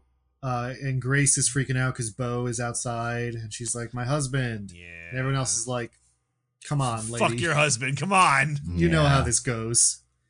And they do the sensible thing of being like, okay, we got to just stay inside until morning, obviously. But they see a guy passed out in a puddle of blood, and they're like, oh no. So they toss him outside, and then they have to try to figure out who is the vampire who did this. So they all stand in a circle, and they're each forced to eat a clove of garlic raw. Ew. Which the fact that most of them don't react to this is incredible. Right? Mm-hmm. They just chew it like a gummy. Like, You ever eaten raw garlic? It is intense. No, I imagine you hide your emotions in a vampire. You don't want to be like, oh no, and then they shoot you, and then it's like, I just didn't like the taste of it. Two of them. Two of them that don't happens do that. Twice, Nando. Yeah. First, But that's what I'm Perlina saying. is like, I fucking hate garlic. I don't want to eat this. And like persists with it enough that Smoke pulls a gun on her and is like, you eat that shit or I'm going to shoot you right now. You're an evil man. It's like, honey, come on. Jesus Christ. Did you not see what happened every single other time like 10 minutes ago? There's vampires, dude. I'm sorry. And this is, again, go home. You're not part of the crew. You're not an essential worker in this situation. So it's, you gonna cause problems here? No. We don't need you. At that point, I feel like even Sammy would be like, what's her name again? I can't remember. I don't know. Who'd she come with? I think she's got a husband somewhere. I don't know. Which probably let her go. She definitely came with Sammy, if you know what That's true. God. Maybe this is why Gen Z doesn't like sex scenes, because of what it does to podcasters. That was something that our parents didn't have to deal with, was listening to podcasters talk about sex scenes. This is some good, some bad things come from podcasts. But she does eventually eat it, and she doesn't die, so she's not a vampire. Then Delta Slim eats it, and he starts freaking out, and everyone's like, oh, Delta Slim! But he's like, no, I'm just really drunk. I just pause. I love Delta Slim so much. It's my favorite character in the whole movie. He's such a real one. He has an amazing out. We'll talk about it, but like, he gets swayed. Does he get swayed by the money or the beer? I think it's the beer. Like, that's all it took to get him to work for Smoke & Stack was that sweet, sweet Irish beer. I love Delta Slim. Well, fortunately, he's sticking around for a little longer because it really was just because he's drunk. He's not a vampire. He can eat the garlic. Yep. So everyone's like, wait, none of us are vampires? Then what was wrong with that guy? And they're like, wait a minute. And they go check the puddle of blood, and it's just wine. And he was just passed out drunk. And they're like, oh, fuck. Yeah, damn it. We just threw that guy outside with all the vampires. Yeah. They go to try to save him, but before they do, a vampire does come by and eat him up. Yum, yum, yum. Num, num. And then I think this is where Cornbread shows up with his big hole in his face, and it's like, "Hey, y'all gonna let me in?" Yeah, fuck. Which I think he was just. At this. I think he was just being, he was being funny, cheeky. Okay, sure, yeah, perhaps, yeah. But then we get some music comes over the horizon, and we suddenly see hoving into view villainous river dancing. Man. River dancing. They tried so hard. Yeah. all the people who left. So this confirmation, like, yeah, everyone who went outside got killed by vampires. Just dead. Whoops. Start river dancing from further away, like towards the barn, led by Remick, the lead vampire, and they're singing Rocky Road to Dublin, which is an old Irish folk song. And it's like really scary and ominous, but also they're river dancing and singing, so it's also a little silly. Yeah, everybody's having a good time, especially Haley Steinfeld and Michael B. Jordan. They're like enjoying it. Yeah. Oh yeah. The party atmosphere. They love it. And I hope this doesn't trick people into thinking this is cool dancing. No. It's not. It's not cool dancing. Well, didn't you say, was it you who, when you were leaving the theater, some people were? I know. Impressed? Yeah, I listen, a lot of people make mistakes after seeing movies or like seeing pop culture and going like, oh, I want a chihuahua. And then like, you don't really want a chihuahua. Paris Hilton just tricked you into thinking like after watching that Joey episode, they're like, I want that chihuahua. Exactly. She was one of the people that got although she did like her chihuahua. But yeah, this is one of those situations where like, I mean, listen, if you really want to do Irish step dancing or whatever, go for it. But it's I don't know, it's not cool. It's not as cool as other dancing. Could do tap dancing. That's cool, isn't it? What's the coolest dancing kids do? Break dancing. Not TikTok dancing. No. Oh, I mean, yeah, break dancing's cool. That's not for everybody though. Yeah, I feel like, let's say you're like an average skill dancer. Because I don't want no fucking ray guns in our life. We already got one ray gun. Too many ray guns. Yeah. Gosh, coolest dancing. Jazz dancing is cool. Jazz dancing is cool. Ballet's not bad, honestly. Yeah, I could see it. Yeah, but you have to be better than average to do ballet. Ballet's murder on the feet. That's true. That's a good point. Yeah. Yeah, you know what? Instead, stay home and play video games. Do that instead. Oh, DDR? So many good video games out these days. DDR dancing, that's or cool. that. Yeah. Do kids still play that? Is that like... they should start again. If there was ever a stupid thing, not like stupid, but like... We have so many articles of like, this is popular again. And it's like, why that? But that, I'd be like, hell yeah, good. That was cool when it was around. And then it stopped because, I don't know, we all got self-conscious about it. But look where we are now. Like, TikTok dancing and shit. You kidding me? We can't get DDR happening again? Yeah. It's a damn shame. That's all I'm saying. It is a damn shame. But after they're done with their villainous river dancing, Remick comes up to the door and is like, oh, I understand this all looks rather scary, but we can all be together as a great big family if you just come out and let us bite you. Being a vampire is actually pretty cool, and I think you'd like it. You should come do it. And they're like, no, we're not going to do that.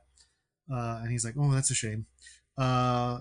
He goes through several pitches here. There's that. Yeah. And then he's like, well, I came here because Sammy plays the song so good. You can see the spirits of the past and the future. And I miss all my old friends from when I was in Ireland. and I want to see them again, but with Sammy's cool music. So if you give Sammy over, then we'll leave and the rest of you can live. And Sammy almost does it, but everyone's like, are you stupid? No. Yeah, I know. What? Yeah.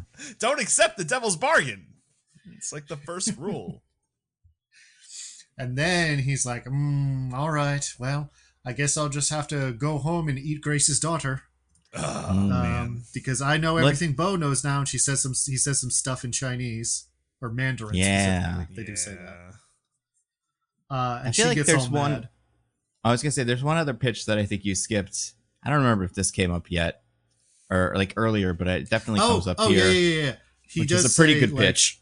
It was never going to work out for you. You know, this one guy I ate was the nephew of Hogwood, who sold you this place. Yep. And he's the Grand Dragon of the Ku Klux Klan, and they were just going to come tomorrow and kill all of you. But if you join us, I mean, I don't like that guy either, so we could all team up and go kill him and the whole clan. Mm-hmm. That was a pretty good pitch. Best pitch. That's the best pitch. I might negotiate. For sure. You kill him, come back, then we'll talk. Yeah, maybe that's how you would negotiate be, it. That would be much better. Yeah. Especially because, like, well, at this point, they should know. The vampires should know about all this stuff in the car, right? Michael B. Jordan knew because he has got stack. Yeah. He oh know. yeah. Okay. Yeah. Can they not just shoot everybody? Well, but then they don't turn him into vampires, and that's what he wants. Shoot him then? Yeah. I guess that does. What if they just blow up the house? Well, then they die, and he doesn't get them as vampires. Okay, what if you take the house apart? You just like take a wall off of it with like axes and stuff. I have to assume that part of the you need to be invited thing is you can't destroy the house. That's fair. Yeah, I guess. What if you surrounded them with guns and were like, listen, either we're going to shoot you all right now or come out and get turned into vampires. But one way or another, I guess some of them would be like, kill me in here then. Yeah. Yeah, I think especially like Anne would be like, no, let him kill us. And then they'd call his bluff because he doesn't want to do that. Yeah.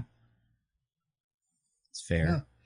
Turns out the movie's well written, Nando. I don't know what to tell you. Yeah. I mean, again, they didn't say 9/11, so it's not good, but it's fine. No, they did a good job with this one. Almost did a good job. Sorry, Ryan Okay. Coogler. Next time, bring up sure 9/11. to have your character. Yeah, make sure you have your characters to talk about stuff like that. Anyway, by the way, part of what he says in Mandarin is talking about how he knows how Bo used to please Grace daily, nightly, and ever so rightly, including taking a little trip downtown. Third man in the movie confirmed to treat his lady right. Is Ryan Coogler trying to tell us something? Like more men. He's trying to tell us that he's no this? DJ Khaled. That's what he's trying to tell us. Yeah, I mean, can we take this from other, like does Black Panther have similar hints in there that were like in the moment you would never be like, well, that's what they mean, but now looking back, we're like, I completely forgot about it, but there is that extended sequence in the first Creed where Michael B. Jordan goes down and has a Thompson for 10 minutes. I was gonna say, yeah, that's why. I don't know. Those are the only ones I know. What else did he make? Fruitvale Station probably doesn't have too much of this. Probably. Yeah, and that other Black Panther movie, but very different kind of movie. He has a long career ahead of him, so there will be plenty of more opportunities. That's true. What's he gonna make next? Michael Douglas biopic or something? See that yet? Michael Douglas? No. Who's the one married to Catherine Zeta-Jones? Is that Michael Douglas? I don't know offhand. Didn't he get throat cancer from too much of a certain thing? What? Oh gosh. I mean, listen. Now I'm not sure if any of this. I'm pretty sure this happened. Yeah, I'm correct about this. So that'll be. But he is still alive. So this could that could be a subject in the future. I guess I hope he does. Well, anyway, they're all really upset about all this info. Anne is like, Smoke, if they get me, I need you to kill me. Stake me in the heart, because I don't want to be a vampire. Yeah, rough ask. That legitimately, that's a rough ask, right? Maybe rescue too much of our men. It's pretty tough, but maybe he'll turn out to be strong later. We don't know. Yeah, and I think given the situation, you'd be like, okay, like I don't want you to turn evil and stuff, which is like the alternative. I've seen the alternative, and it's weird. Right. So yeah, I get that. Mm-hmm. So pretty much the next thing that happens is Grace is like going crazy because she's scared that the vampires are going to go kill her daughter. Yeah. So she is like arguing that they should go out and try to kill them instead of just waiting here till morning. And everyone else is like, that sounds like a bad idea. But yeah, they're like, the fucking podcasters will never let us hear the end of it if we try to go kill them ourselves instead of waiting till morning. Good point. That's right. But she makes a Molotov cocktail before they existed. So good before they existed. Yep, she just invented it. And starts like running forward, and so they hold her back, and they're like, no, don't go out there, you'll die. And they realize just in time, and they cover her mouth what she's about to do, but too late. She bites one of them and gets her mouth free, and shouts for all the vampires to come and get her, come in and get it, or whatever the hell she says. Yeah. Come and get it, motherfuckers. Come and get it, motherfuckers, and lets them all in. So the vampires stream in. She throws her Molotov cocktail, but Remick just bats it aside. Yeah. And then we got a good old-fashioned showdown. Everyone's shooting, rooting, tooting, and shooting these vampires as the vampires run in and try to bite people. And then before this part, they all like sat down and made a bunch of vampire fighting weapons. Oh yeah, like they had a little they strategy session. Yeah, no, they have a bunch of stakes and stuff. Like they did get ready if they needed to. So Grace didn't just like, definitely kill everybody by bad move by her though. She basically killed all of them. It was not a good move, but I'm saying it wasn't completely like, let's just face a bunch of vampires completely unprepared. Yeah, I guess. I don't know. No, it was definitely a bad move, but also, understandable given what she was afraid of in her emotional state. Well, and Remick kept like going on and on. It's like, I'm going to get your daughter. And it's like, how do you, what do you do? As a parent, I totally understand. Ugh. But, oh my God. Only parents can understand in that moment what she was going through. Yeah, you never have kids. You don't want you don't want to give the vampires any more ammunition than they already have. Listen. It's a fair trade-off. Parents can understand the emotional stakes of fictional parents in movies. Non-parents get to play marathon. It's a very clear trade-off. And you're not invited to the juke next time because you're susceptible to trickery. That's true. Whereas me, if you're not in that juke, you may as well not exist, Dead to me as far as I'm concerned. That's a motto of the non-parents. Yeah, it's great for everybody else because it doesn't matter. Like, pretty cool. Big old fight. It's not going super great for them, but they do kill some of the vampires. Grace, in particular, like gets lit on fire and stabs and kills Beau, her husband, while she burns to death. That was pretty fucking metal. Yeah, it was cool. Yeah. Yeah, one of those like you fucked everything up, so here's your death that kind of not necessarily redeems it, but is like fair in the course of the movie. So that was cool. Anne kills a vampire, but then she gets bit, and so she's like, you gotta kill me, Smoke. I don't want to be a vampire. Yeah, so he's very upset about it, but he does stake her through the heart. So she doesn't come back. Did she give a reason why she can't kill herself? Well, I imagine stake yourself in your heart. Like, while your strength is leaving your body because you're dying, you probably don't really have it in you to stake yourself. How much does this stake have to go through the heart, though? Is my question. You ever tried to get through the chest muscles, Nando? That's true. Even That's just tough. A little bit in there is pretty tough. Yeah, I guess your only option there is to fall on a stake. You have to have a couple of stakes just set up for falling on. It's pretty important. Yeah. And she's already fallen over. So yeah, that's true. So she fucked that part up too. Wow. Yeah. This is why these guys aren't as good as us at this. We would have obviously thought about this. That's right. We would have built traps with paint cans and shit to hit the vampires as they came in. Home Alone, put a little hot poker on the door. Yeah. They wouldn't have even gotten past that. Slipped on the ice. Would have come up with ice. This would have been pretty cool. When Smoke kills and Mary gets really upset because it turns out Vampire Mary really did want to like live forever with all her friends, and so she like runs away all upset. And Vampire Stack also gets really mad about it. He starts attacking non-vampire Smoke. But they're still losing, so they run upstairs while Delta Slim is like, "You all get upstairs," and he takes a bottle and just like cuts a bunch of holes in his arm, so blood is spraying everywhere. And he's like, "Come get me, you stupid vampires!" And try to distract them while everyone else gets away. What a cool fucking guy. Delta Slim is just the fucking coolest guy. I love him so way to much. Go out. It's a fucking awesome way to go out. Well, again, he fucked everything up too, so he also has to go out in a way that is, you know, commensurate to his punishment of letting her into the thing. But I mean, it's kind of cool. I feel like if I'm a vampire, he's probably the least appetizing of all the people here.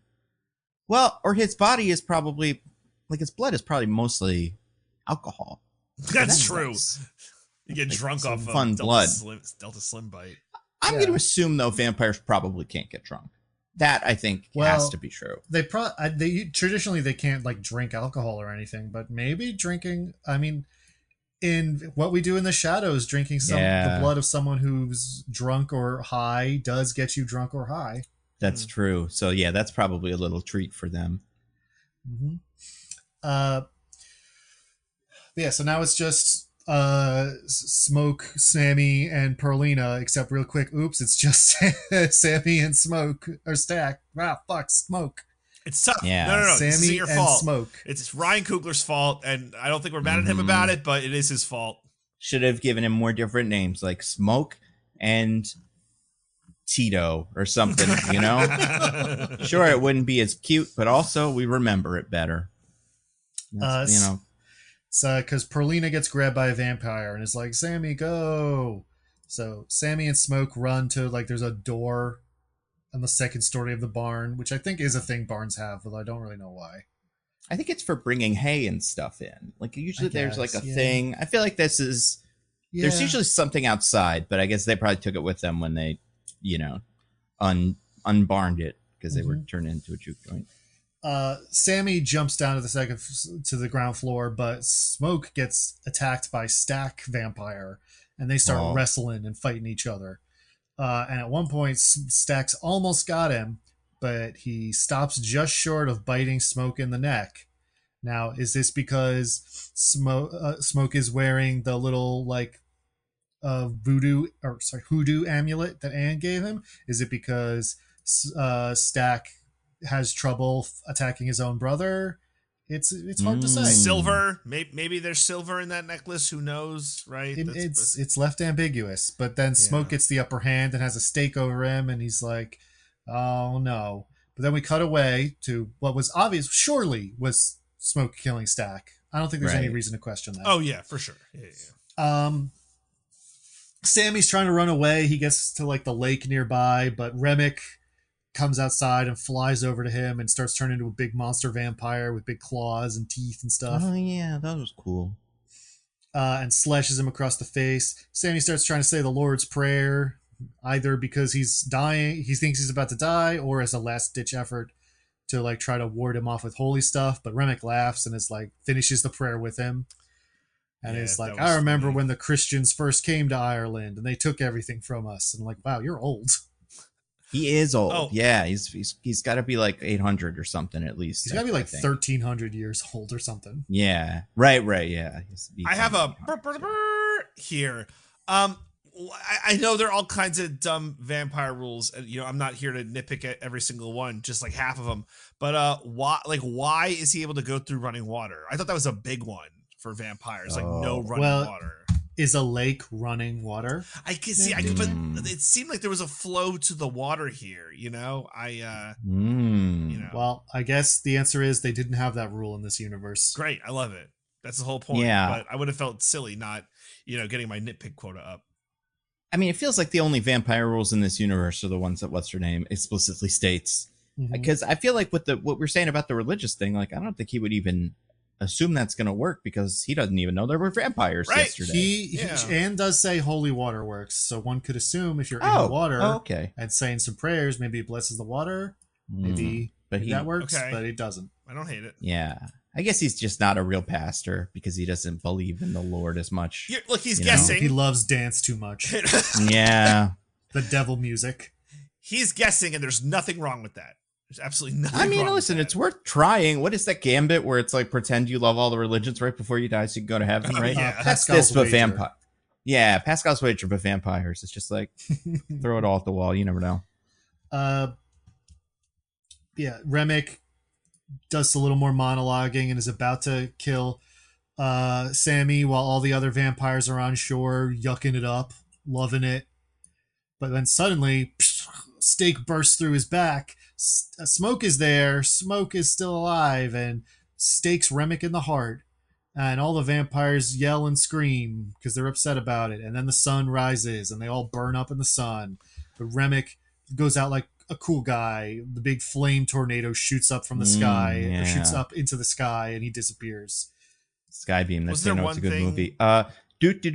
Hey, where did he come from?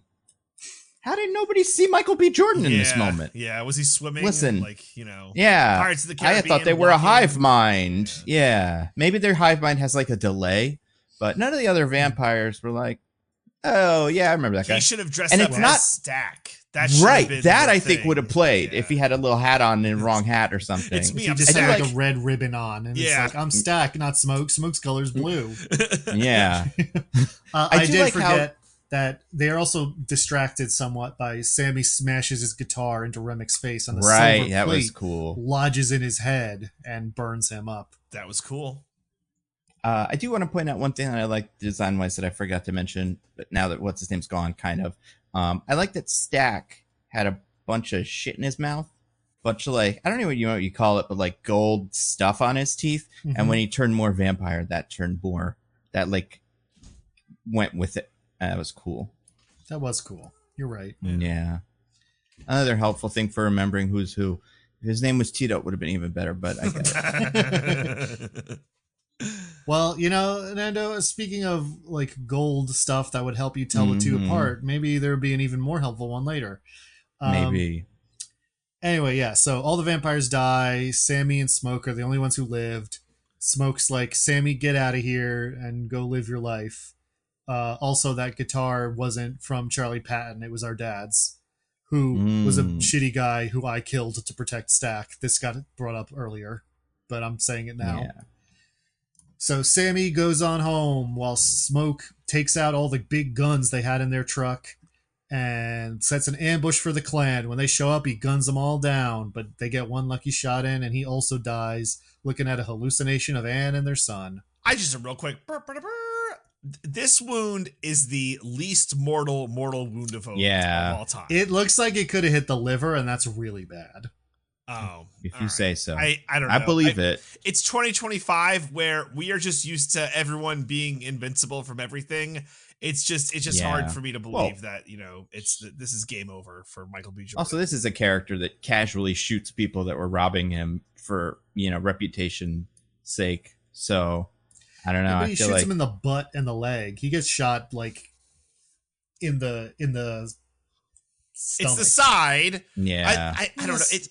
Maybe it's a fatal wound down the road, but like he dies immediately. Getting shot like that, like if it does go through the liver, that is like really bad and will kill you quite quickly.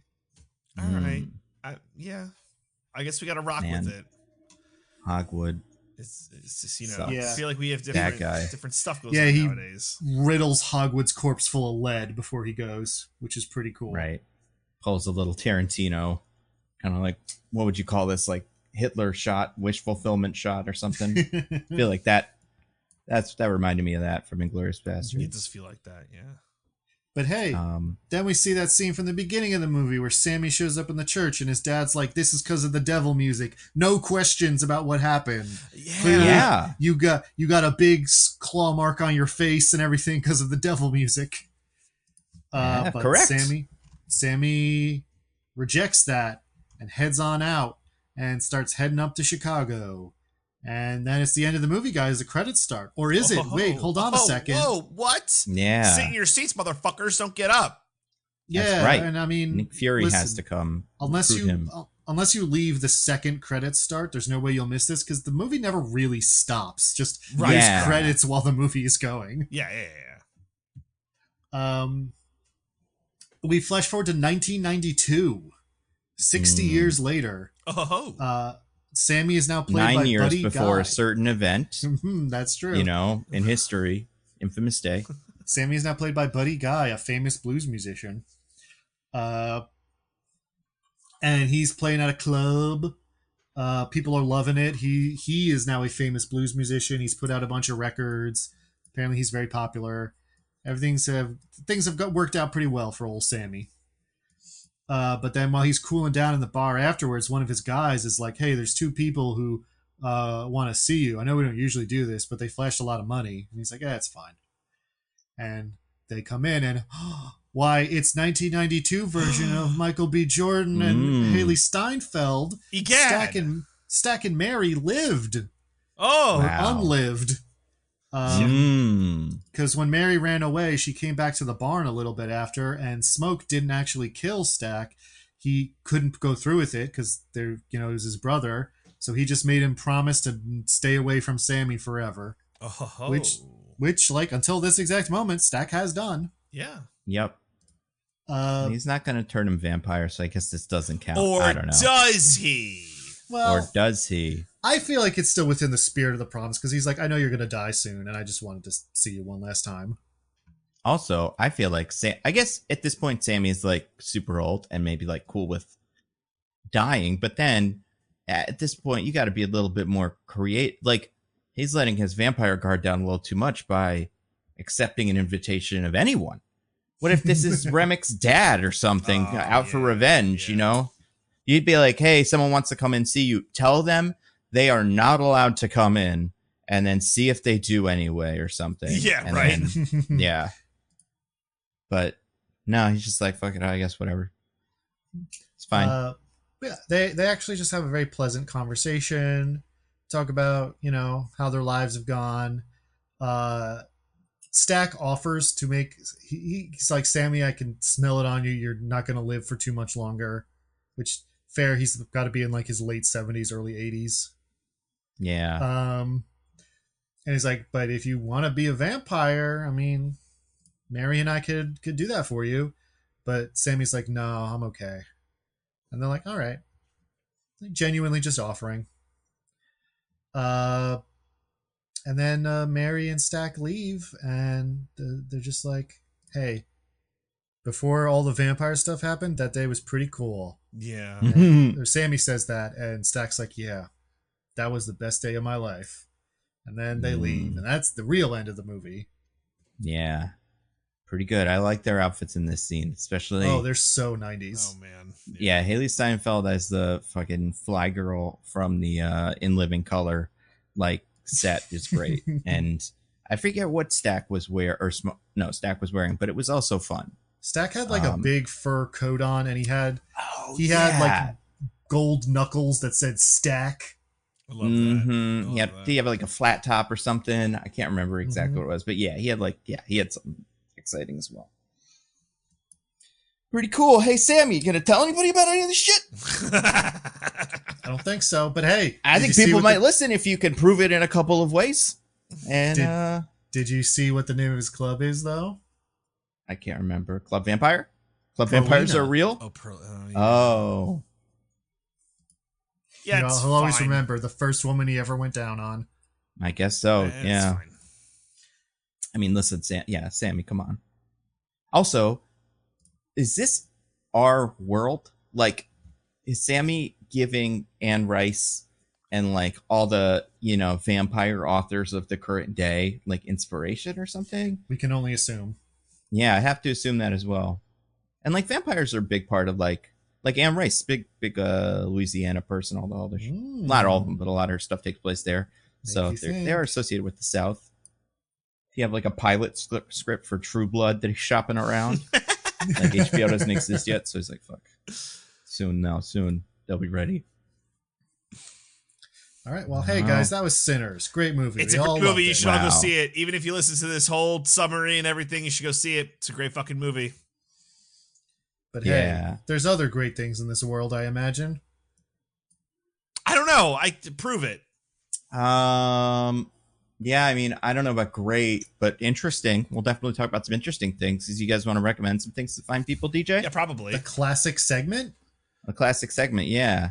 What do you got, DJ? Oh, man. Not a lot, unfortunately. I'm hoping to have one next week because I really want to play.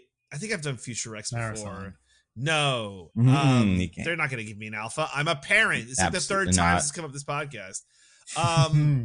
What's this? Maybe they can give your son an alpha because he's not yet a parent and you can sneak into his. Yeah, clever. why not? What's the fucking this turn-based RPG that's like really high? Clair Obscur 33. You mean the JRPG?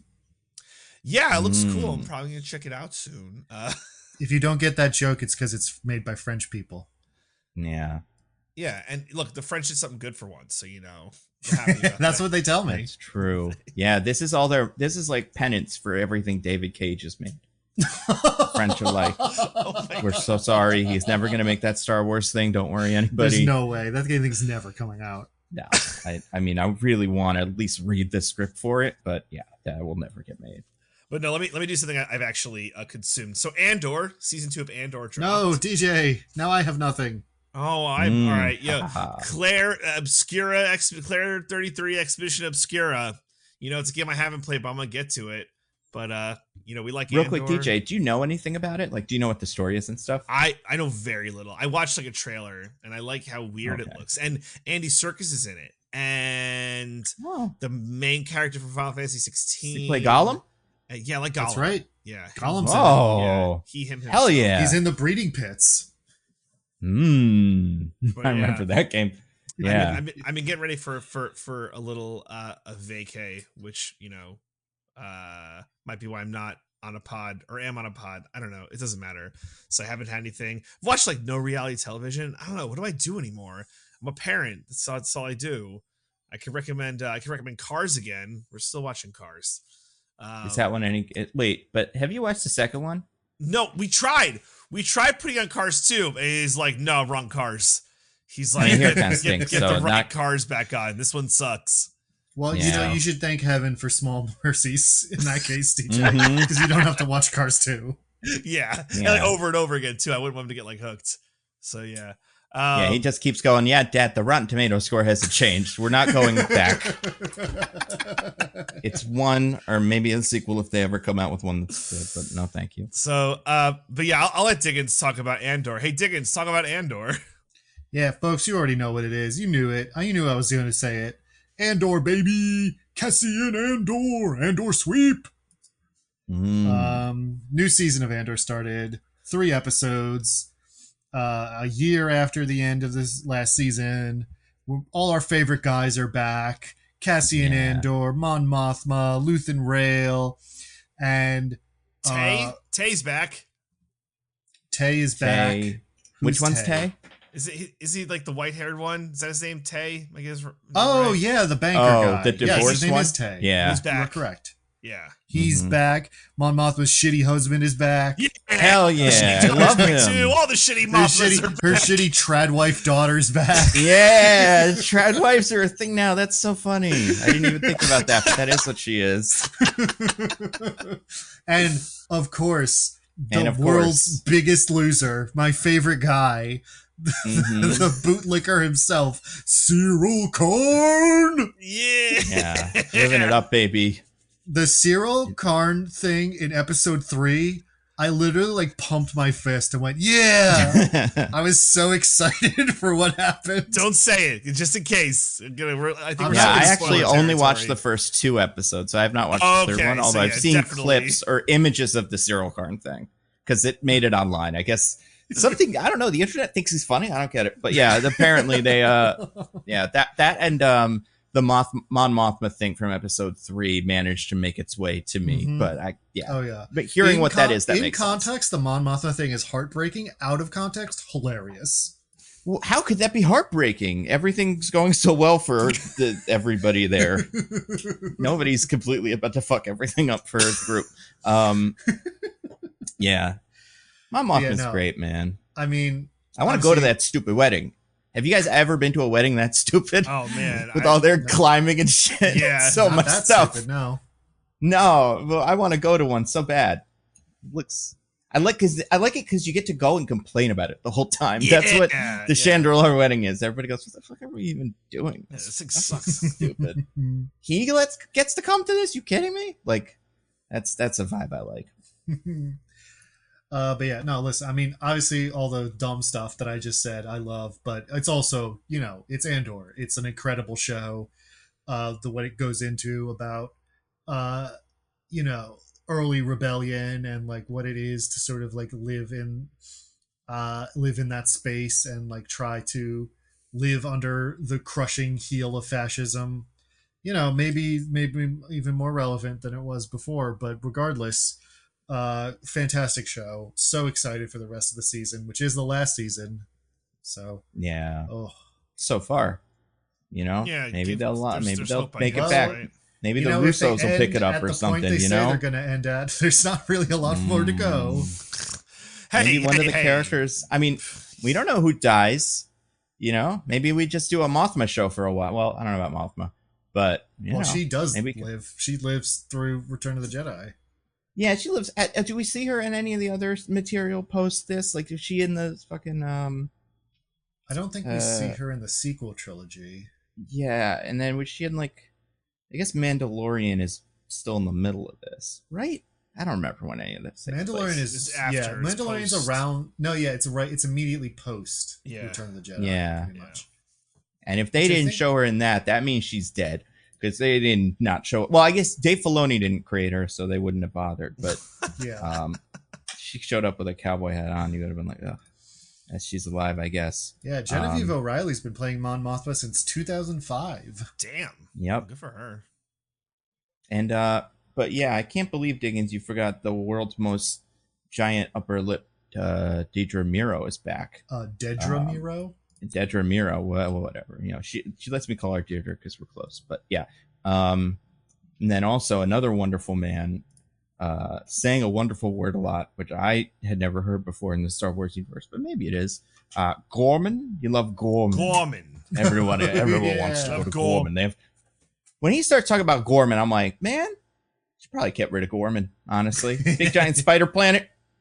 I don't care if the spiders are cool. We can't trust them. Gotta do something about that Gorman. Probably do something about the spiders. Well, he's not back, Nando. He's here for the first time. That's true. Director Krennic, Ben Mendelsohn. Mm-hmm. He's pretty cool. Yeah. Mm-hmm. I like him, and I like the little video they watch of like, it's us from Gorman, and Ray makes it. That's so fun. Cool. God, I want to know more stuff like that. Everything that went into making that. Yeah. Yeah. But yeah, that's we had a whole podcast about how good Andor is. It's still just as good. So pumped. Nando, do you have anything to rec? Well, I was gonna say, what did you think of the other plot line? Well, the plot line that I, as a joke to Hannah, called the loony left. What'd you think of that plot line? I mean, I know some people thought it was a little like wheel spinning, but I thought it was moment to moment entertaining the way Andor has to like navigate these people being fucking idiots. Yeah. Mm-hmm. And I think it also is thematic in the sense of like, these are the sorts of things that can go wrong if you are not good at this sort of operation. Mm-hmm. But you do want it to end in the moment. You're like, wow, I just want this to be over. I'm happy for every stop second talking over each other. Just be done. You're all pretty. You all have long hair. Yeah. It's great. Just shut the fuck up. Pretty funny though. Yeah. I like that. Yeah, Nando, anything to rack? Oh yeah. Well, I mean, to kind of piggyback off your point, I also watched a show about the rising threat of fascism, how it's taken over things like media, I already know and how it has to be managed by brave guys who do stuff with flying aircraft, because I watched 2 episodes so far of the Rehearsal season 2. Speaking of Andor season 2, I gotta watch. the first episode was good. The second episode's amazing. God damn it. So funny. And incredibly funny considering one thing that happened this week, which is not plane related. Something else that like it then happened the day it released. So completely like there's no way they could have known. And yeah, I mean I love it. I think he's very funny. It's interesting. Diggins, have you seen it at all? No, I never watched the New first season either. Oh, it's so good. So like Nathan I think you Fielder could skip the is a first man. season if you didn't want to.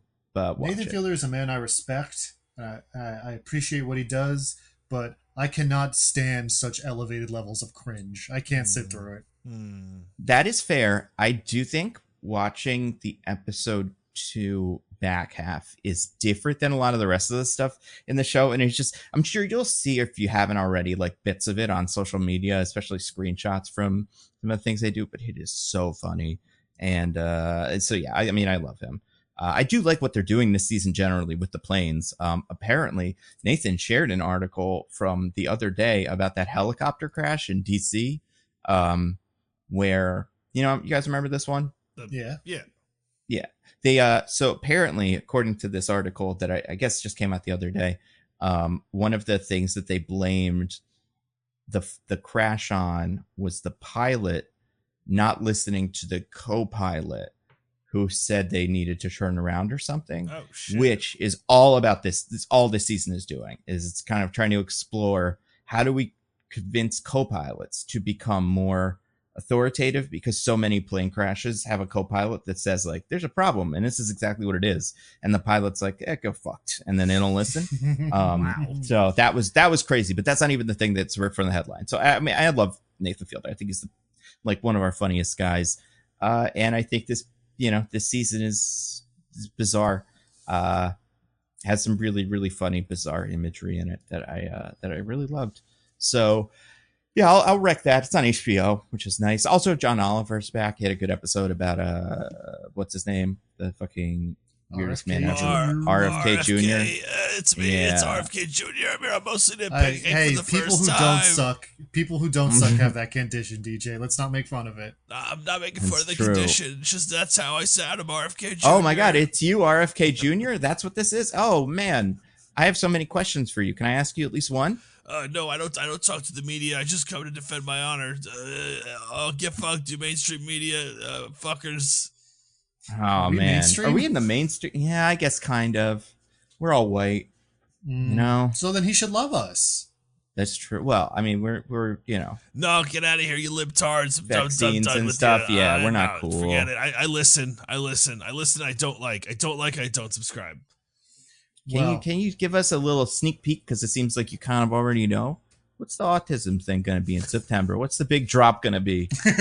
Secret drop that you Listen, that I you see what you're tease. trying to do. Liberal media trying to get a scoop, but we're not doing it. I'm leaving. I'm getting off here. Don't you make fun of me or Trump 2028. That's it. Yeah, that's true.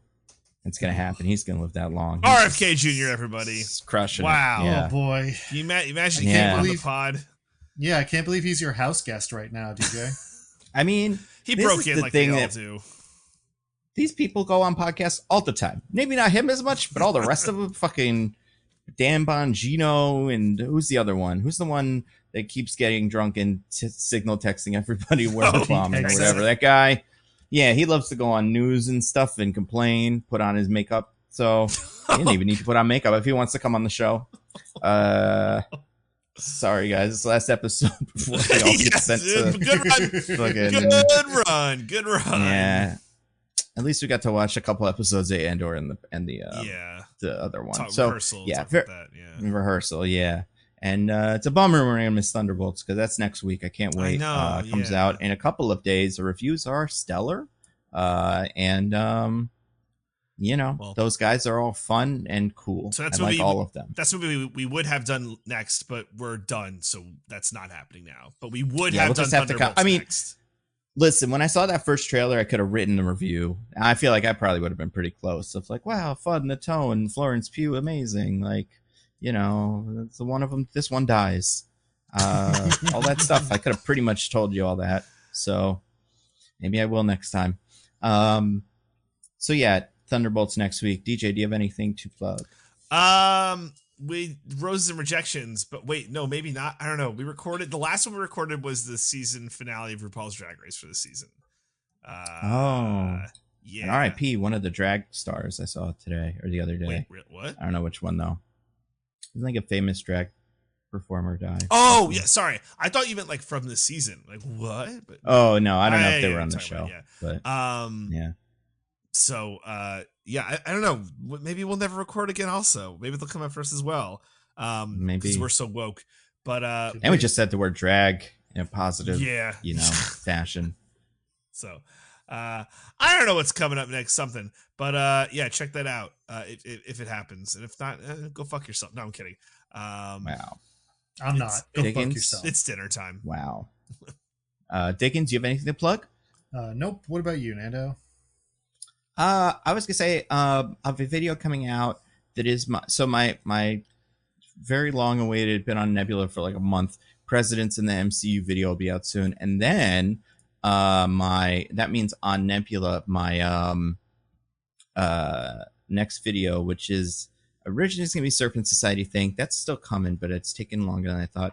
So in the meantime, I have the who's gonna be on Daredevil's army thing, and it's just like kind of going through all the guys and be like, which one should that guy be on?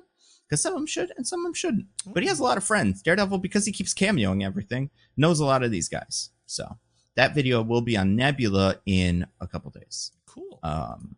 Yeah. So until next week. Until never. I don't know. We'll see. Yeah. We'll see. But if we're back, it'll be Thunderbolts. But we'll see. Thunderbolts. Listen, if there's any force in the universe that can counteract, the